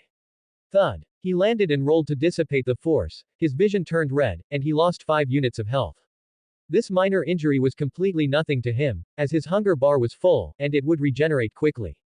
Since I'm here, I might as well go meet the local bully. Shu Tian gripped his spear tightly and, following the direction of the roar from earlier, plunged into the deep, dark jungle. Passing through the dense jungle, Shu Tian's view was blocked by a towering mountain. In front of him was a nearly vertical cliff, the rock surface had no protrusions to step on, and even the grappling hook couldn't find a point of leverage. And that roar had come from the other side of the mountain range. Taking a detour wastes too much time. Shu Tian looked up at the cliff, which was dozens of meters high, and his mouth slightly curled upward. In this world, there were only paths you didn't want to take, not paths that couldn't be taken. He put away his spear and switched to a stack of cobblestone from his backpack. Here we go. Bang, bang, bang. The classic MC tower up. Every time Shu Tian jumped, a 1-meter square stone block appeared out of thin air under his feet, supporting his body and steadily rising. In just a few minutes, he had forcibly built a stone pillar dozens of meters high next to the cliff and easily climbed onto the mountaintop platform. Standing on the ridge, Shu Tian didn't stop and ran wildly in the direction of the sound from earlier. After crossing a few small hills, he discovered his target in an open forest clearing. It wasn't some prehistoric giant beast, but a huge gray wolf. It was lowering its head, tearing at the corpse of a wild sheep that had just fallen, blood staining the grass red. Shu Tian hid behind a tree and observed for a while. It looks like a normal wild wolf, but its size is a size larger than those on Earth, and its fur is also harder. Just then, the gray wolf that was eating suddenly stopped. Its nose twitched twice, and it whipped its head around. Those dark green eyes locked tightly onto the direction where Shu Tian was hiding. Its beastly intuition told it that an uninvited guest had intruded into its territory. Discovered. Its nose is quite sharp. Since he was exposed, Shu Tian stopped hiding. He slowly walked out from behind the tree, his spear pointed diagonally at the ground, and the iron armor on his body shimmered slightly in the sunlight. Just right to use you to test the actual combat effect of this spear. Shu Tian showed no fear. Just kidding, with a full set of iron armor, if he were to have his defense broken by a wild wolf, then he, the server owner, wouldn't be able to show his face anymore. The gray wolf let out a low, threatening growl from its throat. Seeing that Shu Tian not only didn't run but was instead stepping closer, its wild instincts were instantly ignited. A woo. Accompanied by a howl, the gray wolf kicked off with its hind legs and lunged at Shu Tian like an arrow released from a bowstring. It was so fast that it even stirred up a gust of wind. Facing this fierce pounce, Shu Tian stood motionless in place, not even raising his spear. Just at the moment when that bloody maw was about to bite his throat, Shu Tian's left hand swung out violently. Bang! A massive block of cobblestone appeared out of thin air between the two of them without any warning, just like a wall that had been instantly erected. The gray wolf, charging at full speed, had no time to brake and slammed headfirst into this 1-meter-thick stone block. Thud. A dull impact sound rang out. The gray wolf was dazed, its head buzzing, and its body was knocked back several steps. Its simple animal brain couldn't comprehend why a large stone had suddenly appeared out of thin air. This wasn't scientific. However, Shu Tian's maneuvers had only just begun. Taking advantage of the moment the gray wolf was stunned, the cobblestone in his hand instantly switched to an iron pickaxe. Clang! The iron pickaxe smashed precisely onto the cobblestone in front of him. In this world, the speed at which players mine blocks they placed themselves is extremely fast. With a crisp sound, the cobblestone that had just performed its duty instantly crumbled and disappeared. The moment the cobblestone vanished, his right hand, which had been ready and waiting, thrust out violently. Die. A cold glint arrived first, then the spear struck like a dragon. The gray wolf had just recovered from the collision and was preparing to bypass the stone to attack, but it hadn't expected the stone to suddenly explode. Immediately after, a flash of silver light rapidly approached within its dilated pupils. PFF'd. It tried its best to dodge sideways, avoiding its vital heart, but the sharp spear still pierced deeply through its left hind leg. Awoo! A shrill scream echoed through the forest. The immense piercing force shattered its leg bone directly, and blood gushed out. The excruciating pain caused its movements to distort instantly, and its originally agile body now became staggering and clumsy. It glanced fearfully at the weirdo wearing iron plating, and the instinct to survive made it turn and try to flee.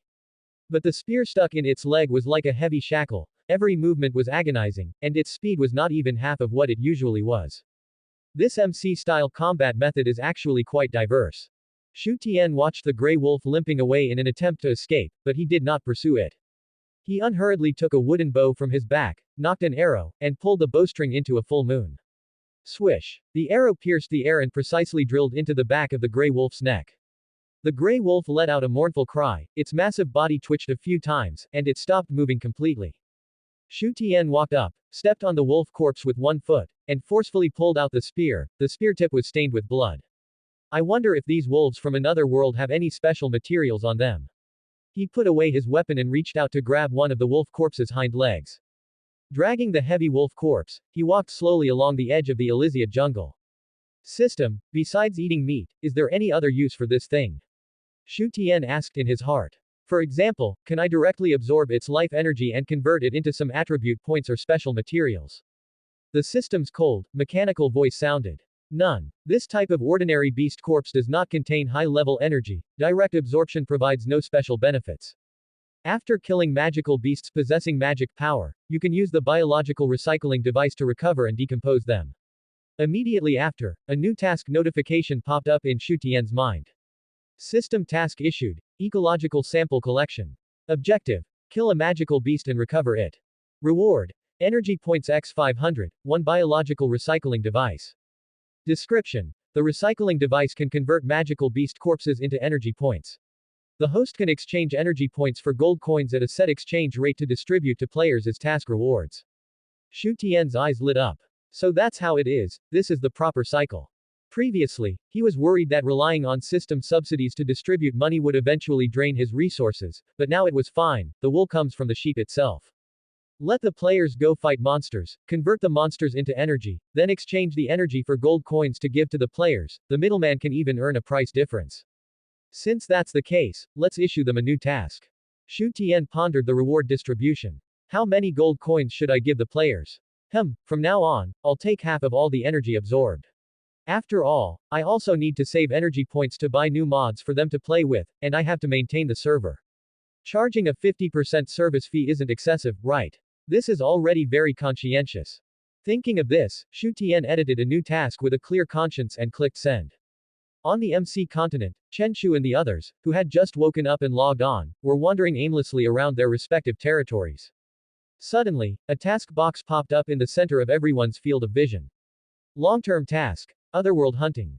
Objective, travel to the Elysia continent and kill magical beasts. Submission method, place the magical beast corpse into the recycling device. Reward, obtain corresponding gold coins and contribution points based on the magical beast's level. Holy crap, there's a new task, Chen Shu shouted in the voice channel. Brothers, are you going? Let's go kill magical beasts, we can finally start monster hunting.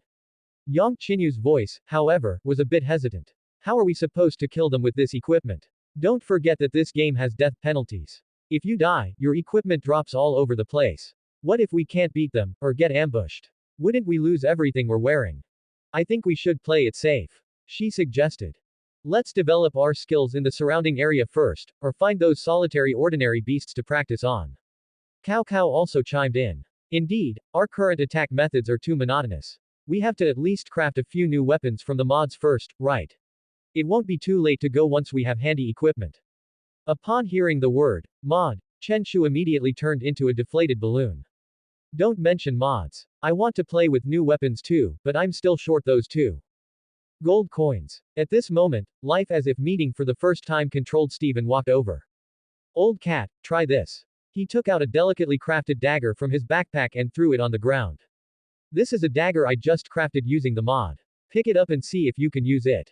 If you can, then from now on, as long as one person unlocks the mod, they can craft equipment for everyone else, and this money can be saved. Chen Shu's eyes lit up, and he quickly walked over to pick up the dagger. However, his expression froze the next second. In his view, although he could see himself holding a dagger, no attribute panel popped up. When he tried to swing or attack, that dagger was like a phantom without a physical body, passing directly through the wooden stake in front of him, without even a single damage number popping up. System prompt. You have not unlocked the relevant mod permissions, you cannot use this item. As expected, Chen Shu sighed and threw the dagger back to first sight. The game developer knows how to make money. If you don't buy the mod, this thing is just a model in my hands, it's just for show, not for use. Everyone has to pay to unlock it. She's eyes slightly weathered, middle-aged voice rang out in the voice chat. I knew it. With the game being this hardcore, how could they leave such a loophole for us to exploit? This 20 gold coin fee is a mandatory entry fee. Everyone immediately fell silent. This meant that if you don't grind for gold coins, the high-level content of this game will be out of your reach. At this moment, Lost and Helpless spoke up, breaking the stalemate. Ah, first sight, old she, how about you lend me an old cat 2 gold coins? Anyway, there's only this one mod in the store right now, and the remaining gold coins in your hands don't have anywhere to be spent for the time being. Why not lend them to us first? Once we buy the mod, everyone's combat power will increase, and we can go kill monsters together to earn money to pay you back. Besides, didn't the only one under heaven say that there will be wars in the future? We are a team, and the weak link effect is fatal. Everyone listened and felt that this made perfect sense. The gold coins sitting around now are just gathering dust, so it's better to convert them into the team's immediate combat power. Fine, let's trade. Life as if meeting for the first time, and she agreed readily, transferring 2 gold coins to Chen Shu and Lost and Helpless, respectively. Ding! Ding! As the gold coins arrived, Chen Shu and Lost and Helpless couldn't wait to open the store and instantly purchased the Artisan Craft mod. With this, all 6 players in the first test had unlocked the new gameplay. Meanwhile, Xu Tian, who had been watching the screen, saw the neat 120 recovered gold coins in the backend account, and the corners of his mouth curled up slightly. Not bad, they even know how to set up loans. It's good that everyone unlocked it. This way, I can use this money to redeem 4 new player slots. Time flew by, and in the blink of an eye, it was 9 o'clock in the evening. After everyone had spent the afternoon developing on their own, they gathered again at Chen Shu's territory. Although there hadn't been time to build a house here yet, making it look a bit empty, the rows of furnaces and casting tables placed on the ground made it look bustling. Chen Shu stood in front of the main casting table, looking every bit like a master blacksmith.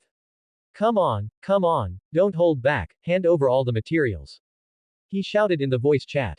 Hurry up and report what weapons you want. While everyone is here, I'll make them all for you, and we'll go play in that Elysia world tonight. I want a long blade. Lost and Helpless said, throwing a stack of iron ingots and mold plates on the ground. Received. Chen Shu skillfully operated the casting table. Amidst the flying sparks, a gleaming, cold light long blade was forged and thrown to Lost and Helpless. Sister, hey, what do you want? Yang Qinyu thought for a moment. Let's go with a long sword, it's standard and relatively stable.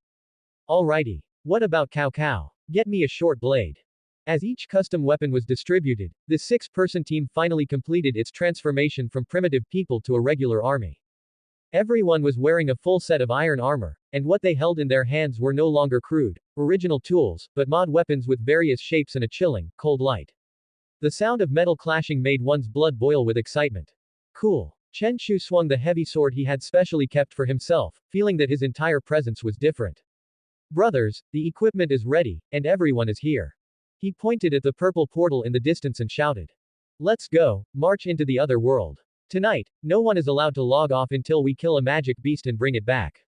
Charge, charge, charge. Kill. 6 fully armed figures, filled with excitement and anticipation, headed towards the portal in a grand procession. As soon as everyone crossed the portal, the world before their eyes instantly became incredibly real. The weapons that were decent looking but slightly stiff in MC had now come completely alive in their hands. Chen Shu gripped the heavy sword in his hand tightly and gave his wrist a light flick. The blade sliced through the air with a low whistling sound. The heavy feeling and the tactile sensation coming from the metal handle made him unable to help but exclaim. This feel is invincible. It's exactly like holding the real thing in reality, there's no difference at all. This physics engine is simply god tier. Others also waved their respective weapons in the air, their faces full of excitement.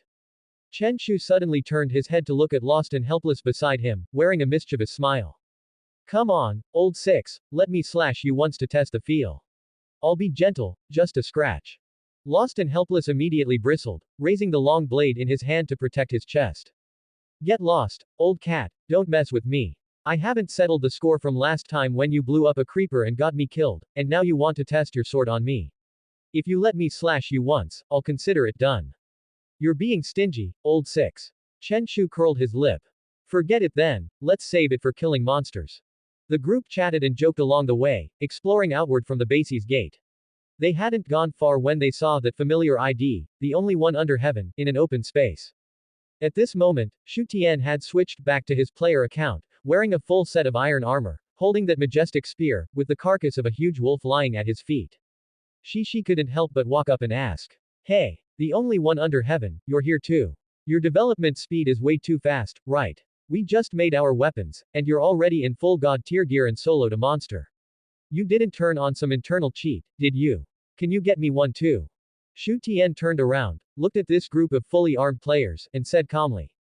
Cheating. That doesn't exist. I never cheat when I play games. When you were sleeping, I was grinding, when you were eating, I was also grinding. This is the difference between a grind god and ordinary players.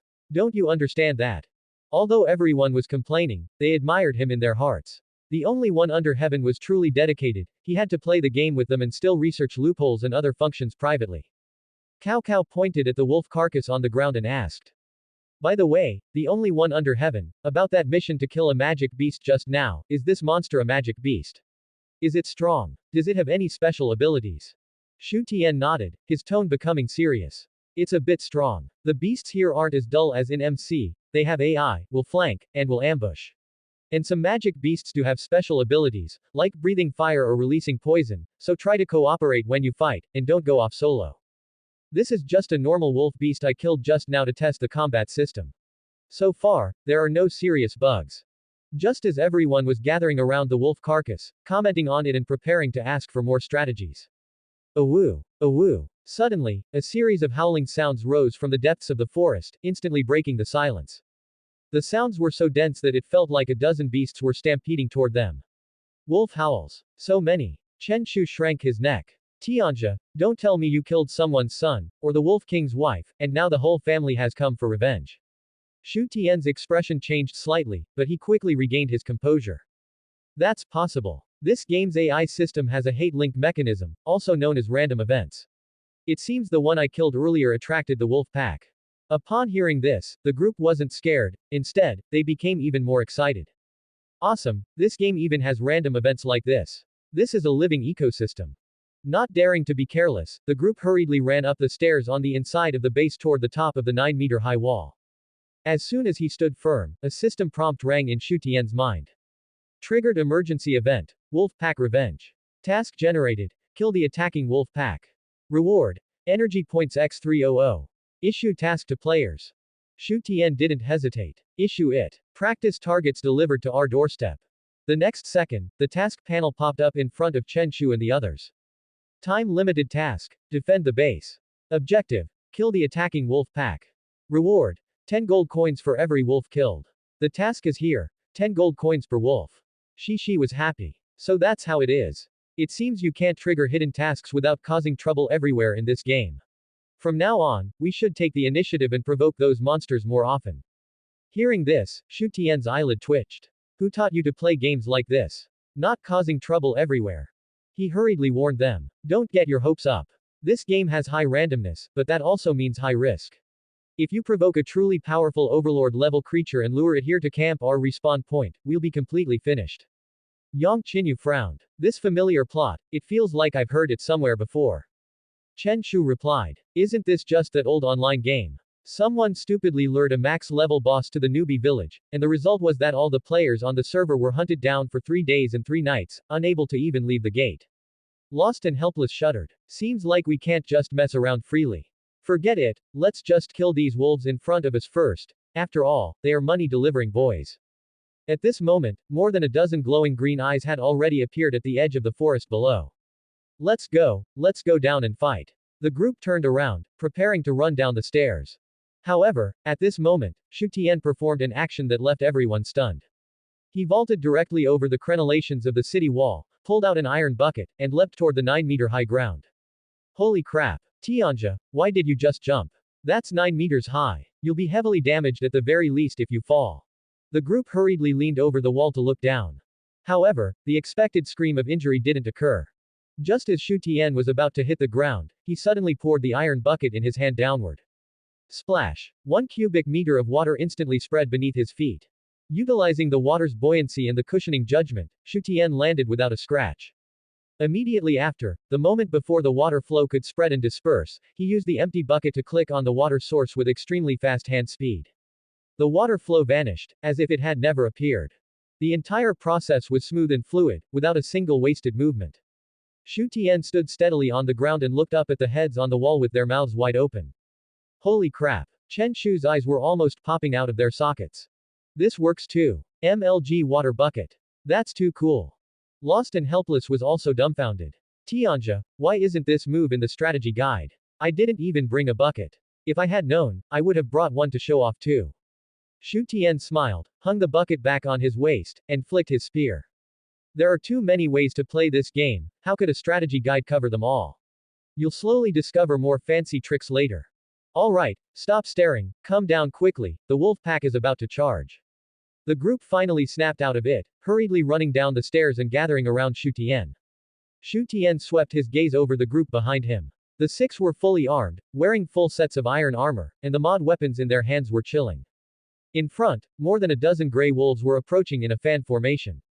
They lowered their bodies, emitting threatening growls from their throats, saliva dripping from their fangs, looking at the group as if they were a flock of lambs waiting to be slaughtered. Let's go. Shu Tian pointed his spear, his tone calm but full of inciting power. 1 kill is 10 gold coins. Money delivered to our mouths, it would be a waste not to take it. Do it. Hearing this, the tension in the eyes of the 6 people was instantly replaced by greed. That wasn't a wolf pack, it was clearly a pile of walking gold coins. Everyone tightened their grip on their weapons and assumed a combat stance. Shu Tian didn't hesitate, exerted force with his feet, and shot out first like a cannonball. His gaze was locked tightly on the right edge of the wolf pack, where there was a slightly smaller lone wolf, a bit further away from the main group. Awoo! Seeing someone dare to charge, the few gray wolves responsible for guarding reacted instantly, baring their teeth and flanking from the sides, wanting to intercept this ignorant human. Facing the siege from all directions, a cold smile curled at the corners of Shu Tian's mouth. Just as the wolf pack was about to pounce on his legs, Shu Tian suddenly pressed his left hand downward. Bang! A piece of cobblestone appeared out of thin air beneath his feet. Utilizing this 1-meter height boost, Shu Tian's entire body instantly elevated. After coming to the Aishilia world, he could clearly feel that this body possessed explosive power and balance far exceeding that of an ordinary person. He stepped on the cobblestone, and before those wolves could react, he jumped again. Bang! Bang! 2 more pieces of cobblestone were placed beneath his feet. From Cao Cao and the others' perspective, they saw Shu Tian as if stepping on invisible air stairs, on flat ground with no leverage points, forcibly pulling off the effect of a cloud stepping maneuver. Holy crap! Cao Cao's eyes were almost popping out of their sockets, and he scrambled to turn on the system's built-in recording function. So cool. Quick, quick, record it, this is definitely a legendary moment. In a few leaps, Shu Tian had already rushed more than 10 meters, stepping on a 3-block-high stone pillar. The locked-on lone wolf was clearly dumbfounded by this scene. Seeing that fierce star charging down from above, it instinctively turned to run. Want to run? Shu Tian's gaze sharpened, and he leapt from the stone pillar. In midair, the spear in his hand carried the force of breaking the wind, its tip pointing straight at the wolf's head. Boom! The spear pierced into the ground, kicking up a cloud of dirt. That's the end of part 1. Part 2 is coming soon.